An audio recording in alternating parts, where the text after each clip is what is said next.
Mobile কিন্তু আমাদের সমাজ ব্যবস্থাকে যেভাবে একটা গ্রাস করেছে, এখন ছেলেরা এমন ইভেন কি মেয়েরাও এই ধরনের অনুষ্ঠান শুনতে কেউ রাজি নয় এখন। আর আমি দেখেন এখানে কিছু শিক্ষিত কলেজ, আমি তো আমার পাড়ার বা পাশে পাড়ার ছেলেগুলি চিনি, অনেকেই কিছু শিক্ষিত ছেলে ছাড়া সাধারণ পাবলিক এখানে নাই বললেই চলে। কেন?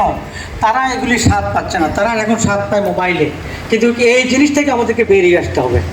এটা যদি আমরা যারা অভিভাবক আছি, আমরা যদি এটা খুব ভালোভাবে খেয়াল না করি, তাহলে কিন্তু এই সমাজ ব্যবস্থা কিন্তু এই যত চেষ্টাই করি না কেন, এই ধরনের পরিচ্ছন্ন অনুষ্ঠান কিন্তু দীর্ঘদিন থাকবে না। কি জানি আপনারা কতটুকু এটা অনুধাবন করেছেন আমি জানি না, তবে এটা আমার জ্ঞানে কয় যে এই ধরনের অনুষ্ঠান যদি ঠিক থাকতে হয়, আমাদের সমাজ ব্যবস্থা ঠিক করতে হবে, ছেলে মেয়েদেরকে মোবাইল থেকে দূরে রাখতে হবে। আমি সবচেয়ে একেবারে ঘরোয়াভাবে একটা কথা বলছি, কেউ কিছু মনে করার কথা নয়, আমি শেখার জন্য আমি আমার বড় মেয়ের ঘরের বা দ্বিতীয় মেয়ের ঘরের ছেলেরা মাদ্রাসাত পড়ে, কিন্তু আমার প্রাথমিক বাবা এই দেখছেন তারা এই মোবাইল ছাড়া ভাতে খায় না। আমি এই কিছুদিন আগে রমজানের মধ্যখানেও আসছি একদিনের জন্য আমি আমার মেজো মেয়েকে বলছি যে আমি এখন থেকে শুনতে চাই যে ভাত খাওয়ার সময় অবশ্যই যেদিন মাদ্রাসা বন্ধ এদিন, স্কুল যেদিন বন্ধ এদিন যেন মোবাইল হাতে না থাকে। তুমি আমার কথা শুনবে না, নাতি আমার কথা শুনবো। তুমি যদি আমার কথা শুনো তুমি মোবাইল দেবে না, ভাত না খাবো না খাবো, এটা দিয়ে এসে নষ্ট হয়ে যাবে। আমি এই সমাজ ব্যবস্থা কিন্তু নষ্ট হয়ে যাচ্ছে, অনেকেই চোখের দৃষ্টি নেই। আমার এক কলিগ অবাক হয়ে যাবেন, এটা আমি যা করছি বলছি মেহরবানি করি আপনারা এটা বোঝার জন্য বলতেছি, আপনারা কেউ মনে করবেন না। আমার এক কলিগ আমাকে সবসময় বলে, স্যার আমার এক মা আছে, আমার মায়ের বয়স 105 বছর, আমার মা এখন 105 বছর বয়সে চশমা ছাড়া কোরআন শরীফ পড়তে পারে। আপনি বলেন এখনকার যে ছেলেরা আছে আমার আশেপাশে, আমার গণ্ডির আশেপাশে 2-3 জন ছেলের নাম আমি জানি, ব্যক্তিগতভাবে বাপ চিনি, দাদা চিনি, যারা মেন্টালি মানসিকভাবে ব্রেনের দিক দিয়ে তারা অসুস্থ, রাত দিন 24 ঘন্টা mobile mobile mobile mobile mobile mobile এই মোবাইল। কাজে এই জিনিসটা যদি আমরা বন্ধ না করি, আমাদের সমাজ ব্যবস্থা নষ্ট হয়ে যাবে। আমাদের এই ধারাবাহিকতা আমরা রাখতে পারবো না। এই আল্লাহর দিকে, নামাজের দিকে, ভালো কাজের দিকে এরা শুনবে না, এরা নামাজও যায় না। প্রায় সময় আমরা এই মাঠে দেখি ছেলেরা ওই ছেলেগুলি ইয়ে করে, কিন্তু আমাদেরকে লজ্জা ভালোই বলতে হয়, হ্যাঁ কি মসজিদ যাবে না, মসজিদ যাবে না। এখন আমাকে খারাপ মনে করলে কি বা আমাদেরকে বলতে হবে, না হলে কিন্তু আমাদের ধারাবাহিকতা থাকবে না। সবচেয়ে মনি একটা কথা বলেছে যে আল্লাহর শুকরিয়া যে আমাদের চেষ্টার ফলে না আল্লাহর রহমতে রাস্তার মিয়া বাজার থেকে পূর্ব দিকে যতগুলি মসজিদ আছে ইনশাল্লাহ আমি বলতে চাই যে বিভিন্ন মসজিদে আমরা নামাজ পড়ি। অবাক হয়ে যাবেন যে আমাদের মসজিদে ফজরের সময়ে স্বাভাবিক অবস্থায় মাঘ মাসের শীতেও 2 কেতা মানুষ হয়, কিন্তু কোনো মসজিদে হয় না। আমার দুঃখজনক হলো, আমি নাম বলাটা ঠিক হবে কিনা জানি না, তবে নাম না বলে বুঝতে পারবেন না, আমি কৃষির মধ্যে সাথে প্রায় সময় মাঝে মাঝে যাই, কিন্তু আমি অবাক হয়ে যাই জোহরের সময় 7-8 জন মুসল্লি কি বলে। আমাদের জোহরের সময়ে 1:15 আগে না গেলে সামনে কাতারে বসাই যায় না। এটা কি আলহামদুলিল্লাহ শুকরিয়া নয়? আমরা এই সুন্দর ব্যবস্থার জন্য আমরা অনেকেই সবাই আমরা চেষ্টা করবো, নাহলে কিন্তু আমাদের সমাজ ব্যবস্থার এই ধারাবাহিকতা থাকবে না। এই গুণীজন আসবে না, কারণ যে দেশে গুণীজনের একটা কথা আছে, একটা বিদেশি দার্শনিকের কথা, যে দেশে গুণীজনের কদর নেই সে দেশে গুণীজন জন্মে না। মেহরবানি করি আমাকে বলা হচ্ছে আরও সংক্ষেপ করার জন্য, আমি সংক্ষেপ, আমার তো অনেক কথা ছিল, কারণ এখানে গুণীজনেরা আছে। আমি এখানে আমার বয়স একেবারে কম নয়, কিন্তু তারপরও আমি কিছু কথা শেয়ার করবো সবার সাথে। মেহরবানি করে আপনারা সবাই আপনাদের যারা আত্মীয় স্বজন চিন পরিচয় নিজেদের গণ্ডির ভিতরে সবাই অন্তত এই জিনিসটা আমি এখানে উপস্থিত ছেলেদেরকে অনুরোধ করবো, সবাই হাতে একটা টাচ মোবাইল দেখা যায়, এটা দুঃখজনক কথা। একটা ব্যাংকে একটা মহিলা গেছে, তার হাতে টাচ মোবাইল, যে মিথ্যা বলছে যে আমি বাজারে আসছি, আমি কাজে আসছি। এই জিনিসগুলি আমরা যদি একাত্রে 20 জন আরম্ভ করি এই জিনিসগুলো রোধ করার জন্য, এটা রোধ হয়ে যাবে। আমি নিজে নামাজ পড়লে আমার ঘরে নামাজ পড়বে, আমার ওয়াইফ যদি নামাজ না পড়ে আমার ছেলেমেয়েরা পড়বে না। সোজা কথা, এটা সোজা কথা। আমি সবাইকে উদাত্ত আহ্বান জানাবো, আমরা এগুলির ব্যাপারে সচেতন হব, তাহলেই আমাদের সমাজ ব্যবস্থা ঠিক হবে। সবাইকে ধন্যবাদ জানিয়ে এখানে শেষ করলাম। আসসালামু আলাইকুম।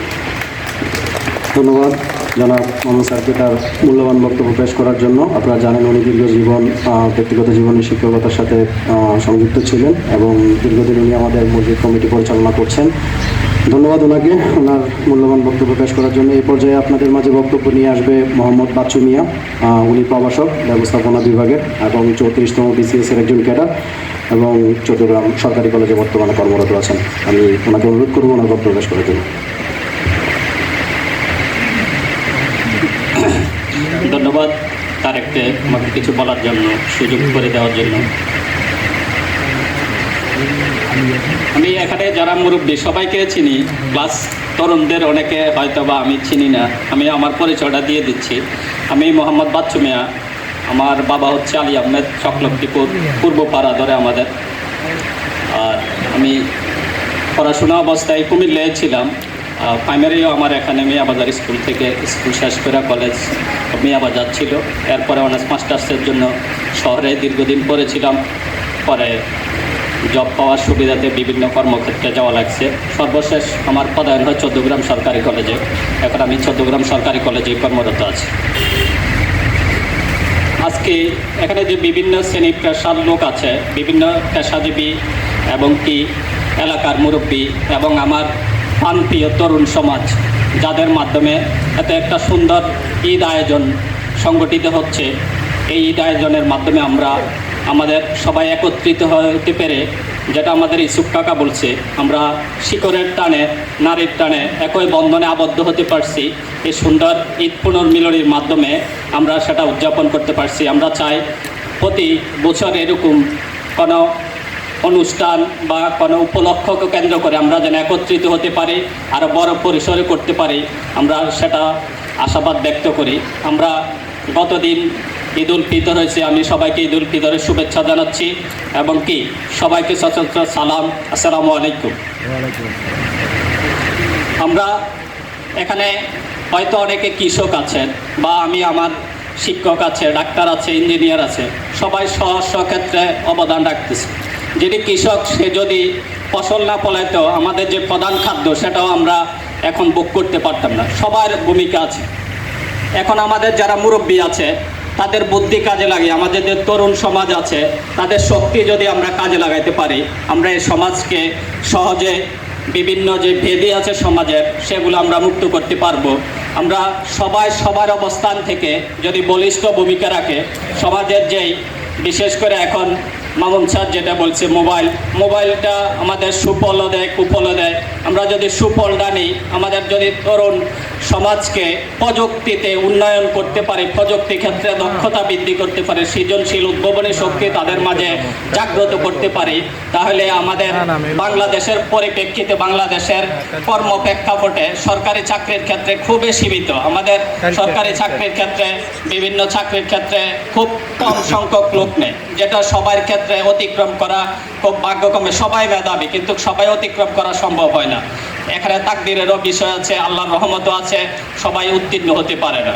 যারাই উত্তীর্ণ হয় সকলের দোয়ায় উত্তীর্ণ হয়ে আসে, আর যারা আছে তারাও মেধাবী। আমরা চাই তরুণ প্রজন্ম যদি উদ্ভাবনী শক্তির মাধ্যমে প্রযুক্তি জ্ঞানে শিক্ষিত হয়, দক্ষতা অর্জন করতে পারে, তারা নিজ নিজ কর্মক্ষেত্রে নিজের কর্ম নিজে সৃষ্টি করতে পারবে এবং কি আরও বহু লোককে কাজে জাগাতে পারবে। আমাদের যে খন্দকার আঙ্কেল আছে, ওই আঙ্কেল যেই অনেক লোককে সহযোগিতা করতেছে, হয়তো আমি আমার অবস্থান থেকে সেটা আর্থিকভাবে সহযোগিতা পারতেছি না। আমাদের যারা মুরব্বী আছে তারা আর্থিকভাবে না পারলেও তারা বুদ্ধি দিয়ে আমাদেরকে সহযোগিতা করতে পারবে। আমরা এই বুদ্ধির মাধ্যমে আমার যে জ্ঞান আছে, আমার যে মেধা আছে, সেই জ্ঞান মেধাকে আমরা কাজে লাগিয়ে দেশের উন্নয়নে, সমাজের উন্নয়নে, তরুণ সমাজের উন্নয়নে আমরা কাজে লাগাইতে পারবো। আমি পরিশেষে আরও কিছু কথা বলি। তরুণ সমাজ যদি ঠিক থাকে, আমরা দেশের নেতৃত্ব এবং কি দেশের পরিবর্তন যে কোনো সময়ে সম্ভব। যেটা আমরা গত 15 বছরে আমরা এরকম আয়োজন তো দূরের কথা, আমরা একত্রিত মিলিত হব সেটা আমরা আশা করতে পারি না। যেটা আমরা এখন করছি, এখানে বিভিন্ন দল মত নির্বিশেষে সবাই আছে। এখানে কোনো দলকে আইডেন্টিফাই করা হচ্ছে না, কোনো দলকে ছোট করা হচ্ছে না। সব দল শ্রেণী পেশার মানুষ, যেটা আমাদের জামাল কাকা বলছে, বা স্কুলের ম্যানেজিং কমিটি, কিন্তু সে পড়াশোনা জানে না, শুধুমাত্র সিগনেচার দিচ্ছে। আর তার চেয়ে অধিক মেধাবী অনার্স মাস্টার্স করা যারা আমাদের টিচার, যারা আমাদেরকে মানুষ করছে, তাদেরকে গাইড দিচ্ছে, তাদেরকে নেতৃত্ব দিচ্ছে। তাহলে তো সমাজ তো ঘুরে ধরে গেছে। এইভাবে সমাজ পরিবর্তন করতে হলে যারা তরুণ সমাজ আছে, যারা শিক্ষিত আছে, যারা মেধাবী আছে, যারা প্রজ্ঞাবান মুরব্বী আছে, তাদেরকে এগিয়ে আসতে হবে, তাদেরকে সুযোগ দিতে হবে। তাদের মাধ্যমে দেশ পরিবর্তন হবে, সমাজ পরিবর্তন হবে, ওভারঅলে আমাদের সকলের পরিবর্তন হবে। আমি চাই মনির কাকার নেতৃত্বে যেভাবে এরকম আয়োজন হয়েছে, ভবিষ্যতে আরো বড় পরিসরে আমাদের আরো এরকম বিশেষ ক্যাডার আছে, যেমন আফতাব ভাই যেমন ছিল, আমাদের আবু মোহাম্মদ কাকা, আবার বিভিন্ন ইঞ্জিনিয়ার, আমাদের সুমন ভাই, আবার পাটবাড়িতে আছে জাকির, আরো কিছু আছে। আরো যদি অর্গানাইজড হয়, আমরা যদি আগে থেকে একত্রিত হই, প্রি প্ল্যান করে প্রোগ্রাম করে, আশা করি আমরা আরো মেধার সন্নিবেশ ঘটাতে পারবো। কখন কার দ্বারা উপকার হয় সেটা কখনো বলা যাবে না। আপনি বা আমাদের যে ছোট ভাইরা আছে, তরুণ সমাজরা আছে, তারা আজকে যে অবস্থানে আছে, 10 বছর পরে তার অবস্থান কই হবে সেটা কেউ জানে না, একমাত্র আল্লাহ ভালো জানে। এই জন্য আল্লাহ কখন কার পরিবর্তন করায় দেয় সেটা জানা যাবে না। এই জন্য আমরা ভবিষ্যতে কোনো সামাজিক প্রোগ্রাম করলে, সবাইকে সংগঠিতভাবে করলে, আশা করি আমাদের আরো মেধার সম্প্রসারণ হবে, আরো জ্ঞানী লোকের সন্নিবেশ ঘটবে, যার মাধ্যমে আমাদের সমাজ, দেশ এবং কি সকলে উপকৃত হবে। এই আশাবাদ ব্যক্ত করে আমি আমার বক্তব্য শেষ করছি। আসসালামু আলাইকুম। আসসালামু আলাইকুম। তাকাব্বালাল্লাহু মিন্না ওয়া মিনকুম। আসলে ঈদে এটাই আমাদের বলার কথা আর কি। সাহাবীরা এভাবেই বলছেন, আল্লাহ আমাদের এবং আপনার ভালো কাজগুলো কবুল করুন। আমরা রোজায় সবাই যার যার নিজ নিজ সাধ্যমতো চেষ্টা করছি। কেউ নামাজ বেশি পড়ছি, কেউ কম পড়ছি, কেউ হয়তো সবগুলো ফরজ নামাজ জামাতে পড়ছি, কেউ হয়তো কিছু ছুটে গেছে। আর রোজার ক্ষেত্রেও যেভাবে করা দরকার সবাই হয়তো সমানভাবে করতে পারিনি। আসলে রোজা তো ছিল, রোজা যে তাকওয়ার কথা বলা হয়েছে সেটা তো বিরত থাকা আর কি। মূলত আপনি গুনার কাছ থেকে কতটা নিজেকে ঠেকিয়ে রাখতে পারতেছিলেন এবং সেটা আপনার প্র্যাকটিসের মধ্যে এনে বাকি বছর এইভাবে চলবেন। তো এই যে আমাদের চেষ্টা, আল্লাহ এই চেষ্টাগুলো কবুল করুন। এটা একটু বলতে চাই এজন্যেই যে আপনার আসলে এগুলো আমাদের কালচারে নিয়ে আসতে হবে, এগুলো আমাদের কালচারে নিয়ে আসতে হবে। আমি দেখছি আপনার, যেমন ধরেন আমরা গতদিন ঈদের মাঠে গেছি সবাই, যে যেখানে পড়ছি নামাজ। তো ঈদের আমার জানা মতে ঈদের জামাতে যাওয়ার সময় আপনার যে আমরা যেটা কোরবানিতে আমরা বেশি করি, আল্লাহু আকবার, আল্লাহু আকবার, আল্লাহু আকবার, লা ইলাহা ইল্লাল্লাহ, এটা উচ্চ শব্দে পড়ার কথা। কিন্তু দেখলাম যে আমাদের আসলে এটা আমাদের ইয়েতে নাই। আমাদের অনেক সময় একা পালন করতে গেলে যেটাও কিছু লজ্জাও লাগে আর কি। হ্যাঁ, যেমন ধরেন ইসলামিক কালচার, আমি একটু অন্যদিকে যাচ্ছি, পরে আসবো। আমরা আসলে বেশি সময় নিব না, আমাদের সময় আমরা একটু দেরিতে শুরু করার কারণে একটু ইয়ে হয়েছে। তো আপনার এই কালচারগুলো আমাদের এখানে ডেভেলপ করতে হবে। আমি দেখছি যে যখন থেকে দেখলাম যে ইসলামী কালচারের একেবারে প্রধান একটা অনুষঙ্গ হচ্ছে সালাম দেওয়া। এবং আল্লাহ রাসূল তো বলছেন, তোমরা পরিচিত অপরিচিত সবাইকে সালাম বলবে। ইভেন অপরিচিত হতে পারে সে হিন্দু, আপনি রাস্তায় দিয়ে যাচ্ছে, আপনি চিনেন না, আমরা তো দেখা যায় হিন্দুদেরকে সালাম না বলে কেউ আদাব বলি, কেউ অন্য কিছু বলি, কিন্তু আসলে আপনি তা করবেন না। আপনার যেটা কালচার, আপনার যে ইসলামী সংস্কৃতি, আপনার যে মূল্যবোধ, আপনি আপনার অবস্থানেই থাকবেন। এখন সে কিভাবে জবাব দিবে সেটা তার বিষয়, কিন্তু আপনি আসলে আপনার কালচারটাকে ছড়িয়ে দিবেন। তো আমি দেখতাম প্রথম দিকে মানে আব্বারে সালাম দিতে আমার আনইজি লাগতো, একটু মানে নিজের কথাই বলি, লজ্জা লাগতো আর কি। হ্যাঁ, যে আম্মারে সালাম দিচ্ছি, আমরা তো আসলে পায়ে ধরে সালামে অভ্যস্ত ছিলাম।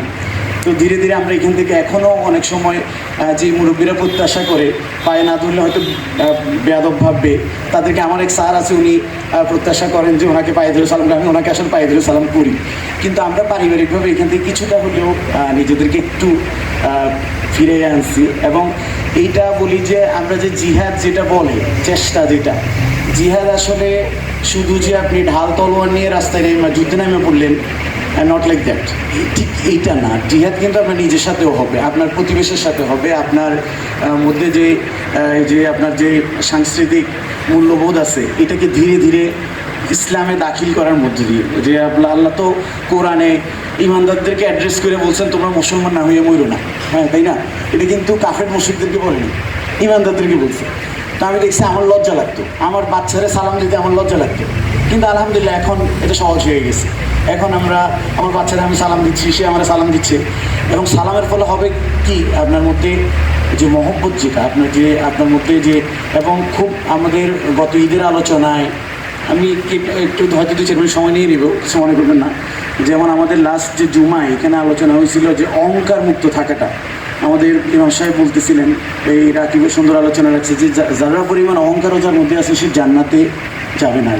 যারা পরিমাণ অহংকারও জান্নাতে যাবে না, মানে আর উল্টো দিকে আরেকটা ওইদিকে গেলাম না। তো এই অহংকার দূর করার জন্য যে পদ্ধতিগুলো কোরআন হাদিসে আপনাকে সাজেস্ট করে হয়েছে, তার মধ্যে সবচেয়ে গুরুত্বপূর্ণ হচ্ছে সালাম।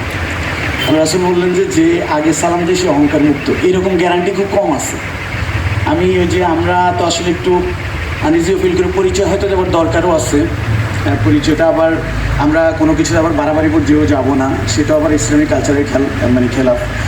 এই যে আয়োজন সবাই বলছেন প্রশংসা, এইটা আমাদের যখন পাড়ার ছেলেরা, বিশেষ করে মণিমামা তো এই সব কিছুতে থাকেন, ভালো কিছুতে, পাড়ার আমার একেবারে ছোটো ভাইরা ভাতিজারা সবাই যখন এটা নিয়ে আলোচনা হচ্ছিল, আমি প্রথমে মনে করতেছিলাম এই লৌকিকতার কি আসলে খুব দরকার আছে। মানে আমার একেবারে নিজের অনেস্টলি বলতে গেলে এই লৌকিকতা, এই লোক দেখানোর বিষয়টার কি খুব দরকার আছে কিনা। তো মনে হয় নামাজের পরে একটু কথা হয়েছিল, পরে আবার ভাবলাম যে আসলে যদি আপনি আমরা সবাই মুসলিম এখানে, আমার জানা মতো চট্টগ্রাম, ইভেন আশপাশে রাজেন্দ্রপুর, এসব গ্রামে কোনো হিন্দু আছে বলে আমার জানা নেই। তো আমরা একেবারেই মুসলিম সমাজ। তো এই মুসলিম সমাজ কাঠামোকে যদি শক্তিশালী করতে হয়, আপনি কেউ হয়তো এখানে হতে পারে কোনো বিশেষ রাজনীতি পছন্দ করেন, কেউ হয়তো জামাত পছন্দ করে, কেউ হয়তো বিএনপি পছন্দ করে, কেউ আওয়ামী লীগ পছন্দ করতে পারে, কেউ আরও অনেক দল আছে যেগুলো নামও আপনারা জানেন না, সেরকম মতাদর্শ লোকও আছে। কিন্তু দিন শেষে আমরা সবাই একটা মুসলিম সমাজের অন্তর্ভুক্ত। এই মুসলিম সমাজে আপনি যদি মুসলিম কালচারকে, যদি আমার আপনার রাজনৈতিক মত, আমার আপনার পথ, যেমন আমরা যারা সরকারি চাকরি করি, মতো বলতেছিলেন, আমরা আসলে কোনো রাজনৈতিক দলের সাথে সংশ্লিষ্ট হতেই পারি না, আমাদের আসলে আইন দিয়ে হাত পা বাঁধা। আপনি যদি এখানে একটা রাজনৈতিক ব্যানার দিতেন, আমি আসলে আসতাম না। আমি হয়তো ওই রাজনীতিটা পছন্দ করি, কিন্তু আমি হয়তো আসতাম না। হ্যাঁ, তো এইখানে যদি আপনি যদি মুসলিম কালচারকে ডেভেলপ করতে হয়, তাইলে আপনি ইসলাম হচ্ছে খুবই একটি ইনক্লুসিভ ধর্ম। ইনক্লুসিভ বিষয়টা আমরা এডুকেশনের ক্ষেত্রে খুব বেশি ব্যবহার করি, আপনারা হয়তো টার্মস অফ সাথে একটু কম পরিচিত। ইনক্লুসিভ হচ্ছে আপনার মানে সবাইরই আপনার করে নেবেন আর কি। যেমন ধরেন ইসলামে আমাদের ধরেন দাঁড়িয়ে নামাজ পড়া ফরজ, হ্যাঁ, ফরজ নামাজ দাঁড়িয়ে পড়া ধরেন ফরজ, আমাদের মাঝার মধ্যে যেটা বলা হয়। এখন যার পা নাই তাহলে সে কী করবে? তাকে কি আপনি তাহলে দিন থেকে বাইর করে দেবেন না? সেও পড়বে, তার জন্য বসে পড়াটাই যথেষ্ট। আচ্ছা, যার বসার যোগ্যতা নেই, 2 পাই নাই, সে তো আসলে বসতে পারবে না, তাহলে সে শুয়ে পড়বে। অর্থাৎ আপনি সমাজের যে স্তরে থাকেন, আমরা হয়তো যেটা লোকজন হয়তো মনে করে আসলে সাফল্যের মাপকাঠি যে শুধু সরকারি চাকরিটা, কি বিষয়টা এমনও না। আপনি এই যে আমাদের ফিরোজের কথা বলা হয়েছিল, ফিরোজ তো ধরেন, আমি তো কিছু টুকটাক জানি, আমাদের পাড়ার মসজিদে, আমাদের ঈদগাহ মাঠের কল্যাণে বা সামাজিক যে কোনো কাজে আমাদের মধ্যে কেউ অভাবে পড়লেও যেভাবে তারা হেল্প করে, বাস্তবতা হচ্ছে আমার এই সামর্থ্যটা নাই।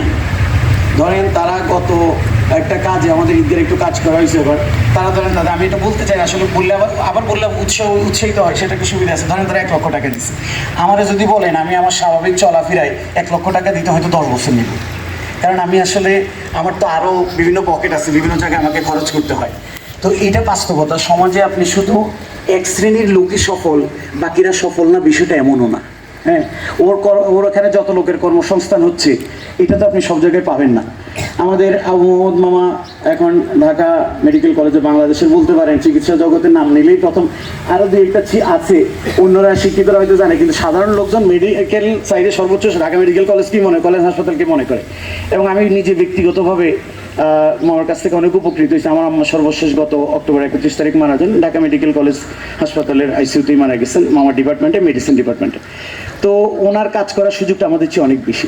আবার উনি যেই উপকার করতে পারবেন, আপনি আমার বললে আমি কিন্তু উপকার করতে পারবো না। আবার ফিরোজ এক ধরনের উপকার করতে পারবে, সেটা আবার ওনারা পারবে না। আফতাব এক ধরনের, আফতাবের কথা আমি আসলে জানতাম, সে আমার বিসিএস ব্যাচের, কিন্তু পরিচয় এলাকায় ছিল না। তো আব্বা বলতেছিল যে ওনার ব্যাচমেট একজন হাসেমের ছেলে বুয়েটে পড়ছে, আমি তো আসলে আমার সাথে পরিচয় নেই। তো পরবর্তী ওর মামা আবার আমার কলিগ, আমি আবার খুব আকবারে কারোর সাথে পরিচিত হতে চাই না, একটু আইসোলেটেড টাইপের, এগুলো একটু কমই পছন্দ করি। যে এখন এই যে ধরেন এক একজন আমরা যেখানে আছি, যেভাবে আছি, সেখান থেকে ভূমিকা রাখার সুযোগ আছে, সেখান থেকে ভূমিকা সব কিছু মিলেই আপনার মুসলিম সমাজ ডেভেলপ করতে হবে। মুসলিম এই যে এটা কিন্তু একেবারেই আপনি এটাকে কি ইসলামিক ঘরানার বাইরে ফেলে দিতে পারবেন এই অনুষ্ঠানটাকে? আপনার মুসলমানদের খুশি, ডিক্লেয়ার্ড খুশি হচ্ছে দুই ঈদ, হ্যাঁ। তার মধ্যে আপনি যদি আজকে এখানে হয়তো ইয়াংরাই অবশ্য বেশি, আপনি সবাই হয়তো এনগেজ করতে পারেন নাই, এরা কি করতে চাচ্ছিল অনেকে এটাও বুঝে নাই, হ্যাঁ। তো এখন হয়তো একটা ধারণা হয়েছে, আচ্ছা এটা তো এখানে যাওয়া যায়, হয়তো আগামীবার ইনশাল্লাহ আর একটু ভালো হবে। আপনি যদি এখানে লোকজনকে এনগেজ না রাখেন, তাহলে তারা অন্য কোথাও যেখানে জোয়ার আসর হবে সেখানে যাবে, আপনার যেখানে একটা বাজে মেলা চলতেছে সেখানে যাবে। তাহলে মুসলিম কালচারকে আপনাকে ডেভেলপ করতে হবে। আসলে আপনি কিন্তু সমাজের সকল শ্রেণীর লোককে, সকল পেশার লোককে, সকল মানে যে অবস্থানে আছে সকলকে একই মতাদর্শে, একই রাজনৈতিক প্ল্যাটফর্মে, একই ছাতার নিচে কিন্তু আনতে পারবেন না যদি না এটা উদার হয়। আপনাকে যদি এই উদারতাটা যে লেভেলে আছি মুসলিম কালচার ডেভেলপ করার জন্য, এটা খুব জরুরি। দিন শেষে আপনি সবাই এই সমাজের অংশ। আমাদের প্রত্যেকের এই সমাজের প্রতি দায়বদ্ধতা আছে। এই সমাজের প্রতি দায়বদ্ধতা থেকে এখানে যেটা হয়েছে, এখানে এই অনুষ্ঠান বলেন বা আর একটু গান বাজনা হইতে পারতো, ঈদে একটু গান টান করা যায়, যেটা ইসলামের সঙ্গে থাকতে পারতো, বা আরও যদি আমরা খুঁজবো যদি কোনো ইসলামী অনুমোদন আছে এরকম বৈধ কোনো আনন্দের যদি অনুষঙ্গ যদি থাকে, তাহলে আরও ভালো। এটা মানে লোকজনকে তো আসলে সবাইকে এরকম শুকনা মুখে বসে রাখাটা এটা কঠিন কাজ। আমরা তো একটু এডুকেশনে আসি, তো দেখি ছাত্রছাত্রীদেরকে 15-20 মিনিট, 30 মিনিট, 40 মিনিট পরে আর মোটামুটি আবার গার্ড দিয়ে আসে, মানে গেটে তার করে বসে রাখতে হয়। তো এইখানে যে আমরা এই দীর্ঘ সময় গরমের মধ্যে বসে আছি, আলহামদুলিল্লাহ, আল্লাহ আমাদেরকে এটাও একটা প্রচেষ্টা, আল্লাহ আমাদেরকে কবুল করুন। আমি যেটা বলতে চাচ্ছিলাম যে যদি এই আয়োজনটার কিছু ফুলটা একটা তো আপনারা দেখলেন, এই যে আফতাব কিছু কাজ করার তার সুযোগ আছে, আমরা জানতাম না, ধরেন অনেকে জানেনই না, যে কারণ সে এলাকায় পড়াশোনা করে নাই, তার মামারা আবার খুব শিক্ষিত টিকে, তো ওই সাইডে তার একটু হয়তো বেশি গেছে, যাই হোক, কিন্তু তার আসলে অনেক কাজ করার সুযোগ আছে। মামা সরকারি চাকরি করে, ওর আসলে অনেক কাজ করার সুযোগ আছে, যেটা আমাদের মতো অনেকেরই নাই।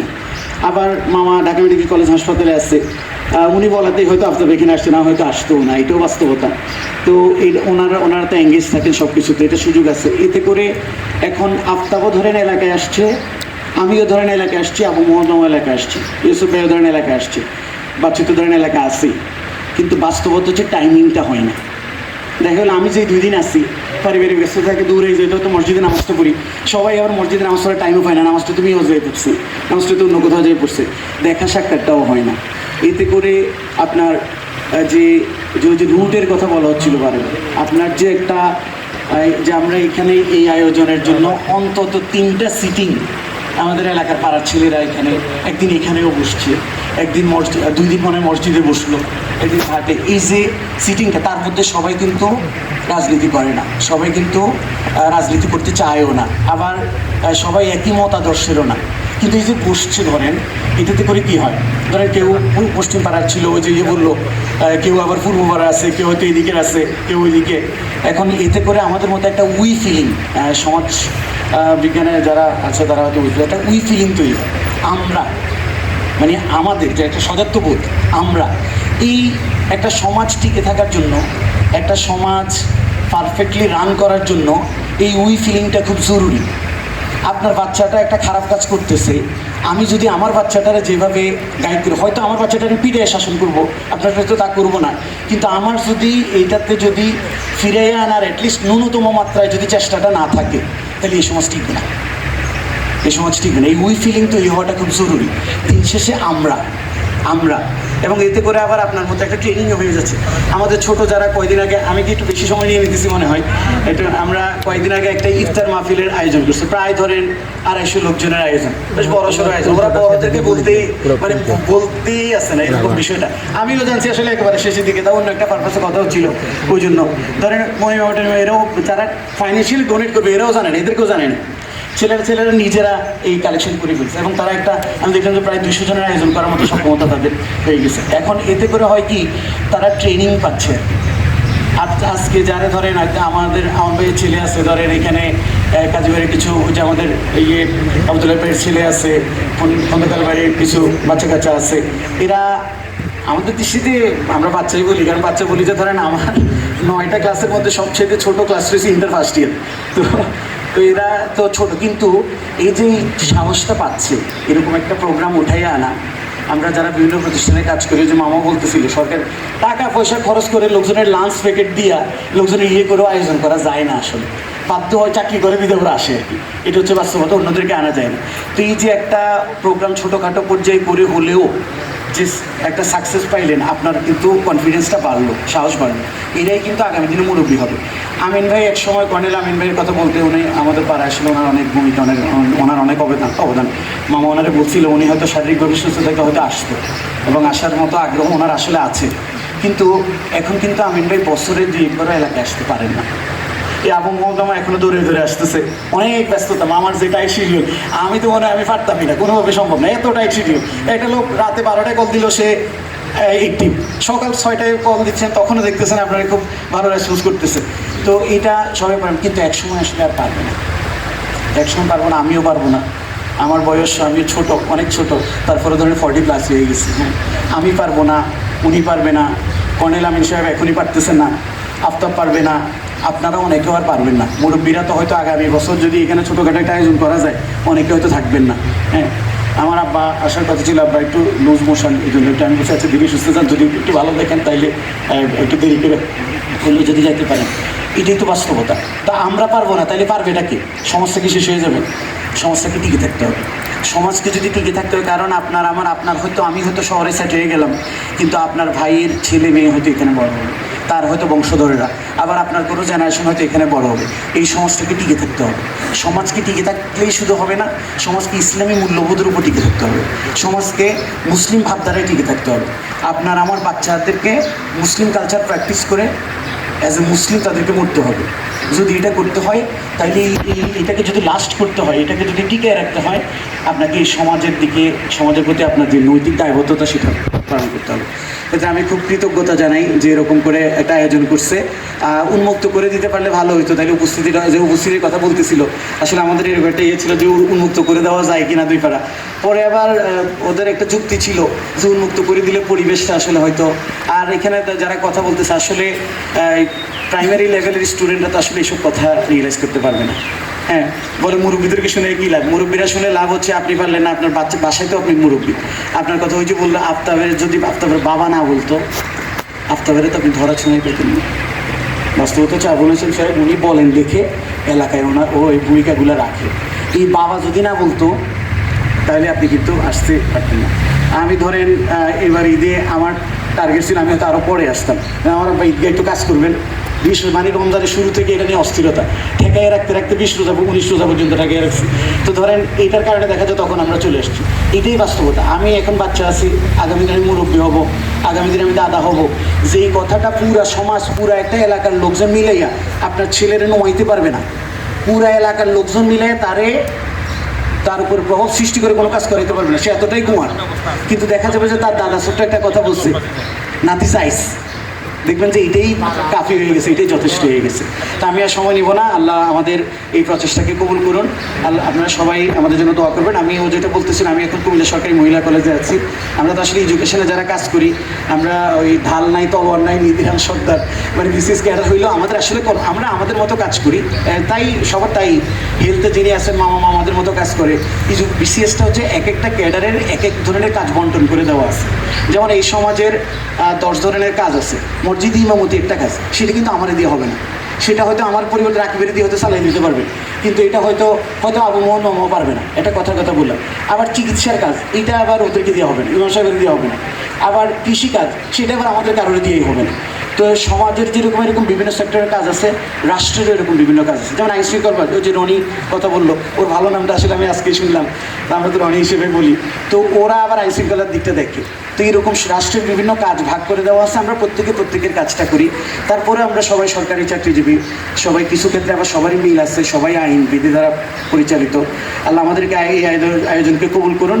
আল্লাহ দিন শেষে সবাইকে একটা পারফেক্ট মুসলিম, যে রমজানের যে উদ্দেশ্য ছিল তাকওয়া অর্জন করা, সেই তাকওয়ার পথে আমাদেরকে বেশি বেশি আগে আসার তৌফিক দিন। আর সবাই এখানে নামাজ পড়ে, আমি সবাইকে চিনি প্রায়। তারপরেও যারা নামাজে একটু এলোমেলো ছিলেন, রমজানে যেভাবে পারফেক্টলি 5 ওয়াক্ত নামাজ পড়ছেন, এই নামাজটা পড়েন এবং মেহরবানি করে মসজিদে যাইয়া পড়েন। মসজিদে গেলেই দেখবেন যে একটা মহব্বত তৈরি হয়ে যাচ্ছে। হ্যাঁ, আশপাশের লোকজনকে চিনতেছেন। আমি তো দেখি যে একবেলার জন্য আসলে যারা এখানে মসজিদে নামাজ পড়ে সরাসরি দেখা হয়ে যায়, 2 ঘন্টার জন্য আসলে এক ওয়াক্ত নামাজ পড়লে হয়ে যায়।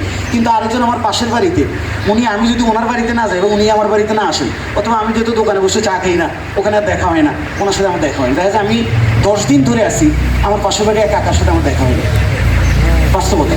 কিন্তু আবার পশ্চিম পাড়ার একটা ছেলে, তারা কিন্তু 2 ঘন্টার জন্য আসে, তার সাথে আমার দেখা হয়ে যায়। তো এই জন্য মসজিদমুখী হন। সোসাইটি আসলে মসজিদ কেন্দ্রিক সোসাইটি। মসজিদ আপনার অন্য কোনো দিক দিয়ে সমাজ আপনি নির্ধারণ করতে পারবেন না। সমাজ হচ্ছে মসজিদ কেন্দ্রিক সমাজ হতে হবে। এবং আল্লাহ আমাদেরকে কবুল করুন, আমাদের ভালো কাজগুলো কবুল করুন। সবাই আমার জন্য দোয়া করবেন। আসসালামু আলাইকুম।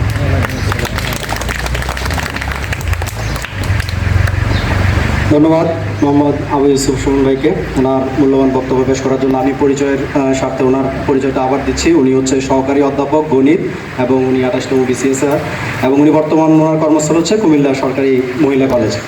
তো বর্তমানে 14 গ্রামে এটি প্রতিষ্ঠানটা ভালোই সাড়া ফেলছে এবং ওনাদের দক্ষ ম্যানেজমেন্টের মাধ্যমে আসলে অনেক ছাত্র ভর্তি হচ্ছে, ছাত্রছাত্রী আছে এখানে। তো আমরা ওনার কাছ থেকে একটি ইসলামিক সঙ্গীত শুনবো।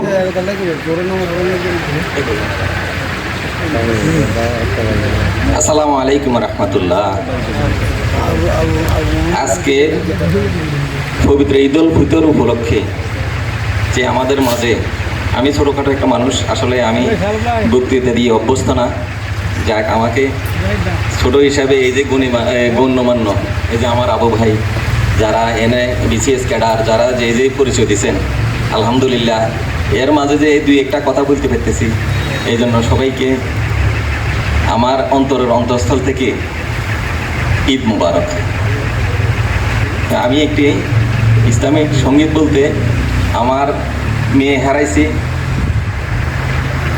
এই হারানোর উপলক্ষে যাদের সন্তান হারা বাপ মা, তাদের মনের অনেক ব্যথা, এই ব্যথার উপলক্ষে যদি আপনাদের মনে একটু আনন্দ দিতে পারি, এইটাই আমার সার্থকতা। জি, আসসালামু আলাইকুম।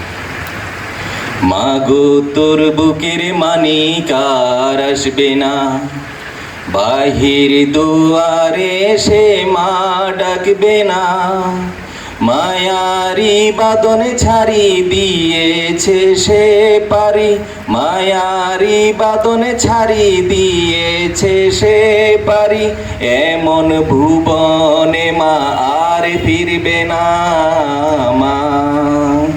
মাগো তোর বুকের মানিক আর আসবে না, বাহির দুয়ারে সে মা ডাকবে না, মায়ারি বাদন ছাড়ি দিয়েছে সে পারি, এমন ভুবনে মা আর ফিরবে না মা।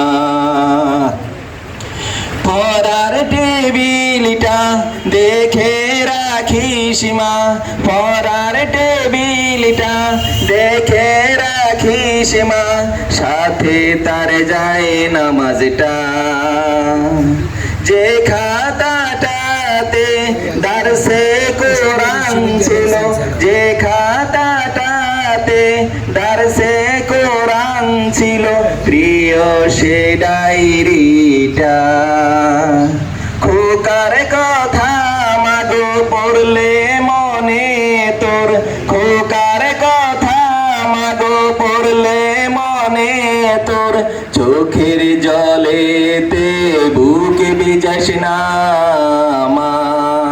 মাগো তোর বুকের মানিক আর আসবে না, বাহির দুয়ারে সে মা ডাকবে না, মায়ারি বাদন ছাড়ি দিয়েছে সে পারি, এমন ভুবনে মা আর ফিরবে না মা। ফজর নামাজ পড়ে বসত কোরআন নিয়ে, ফজর নামাজ পড়ে বসত কোরআন নিয়ে, পড়তো সুরে তেলাওয়াত। শত বাধার পথে দিত দিনের দাওয়াত, প্রাপ্তি তারই শাহাদাত।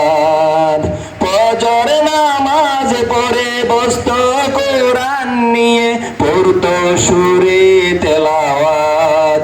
শত বাধার পরে দিত দিনের দাওয়াত, প্রাপ্তি তারই শাহাদাত।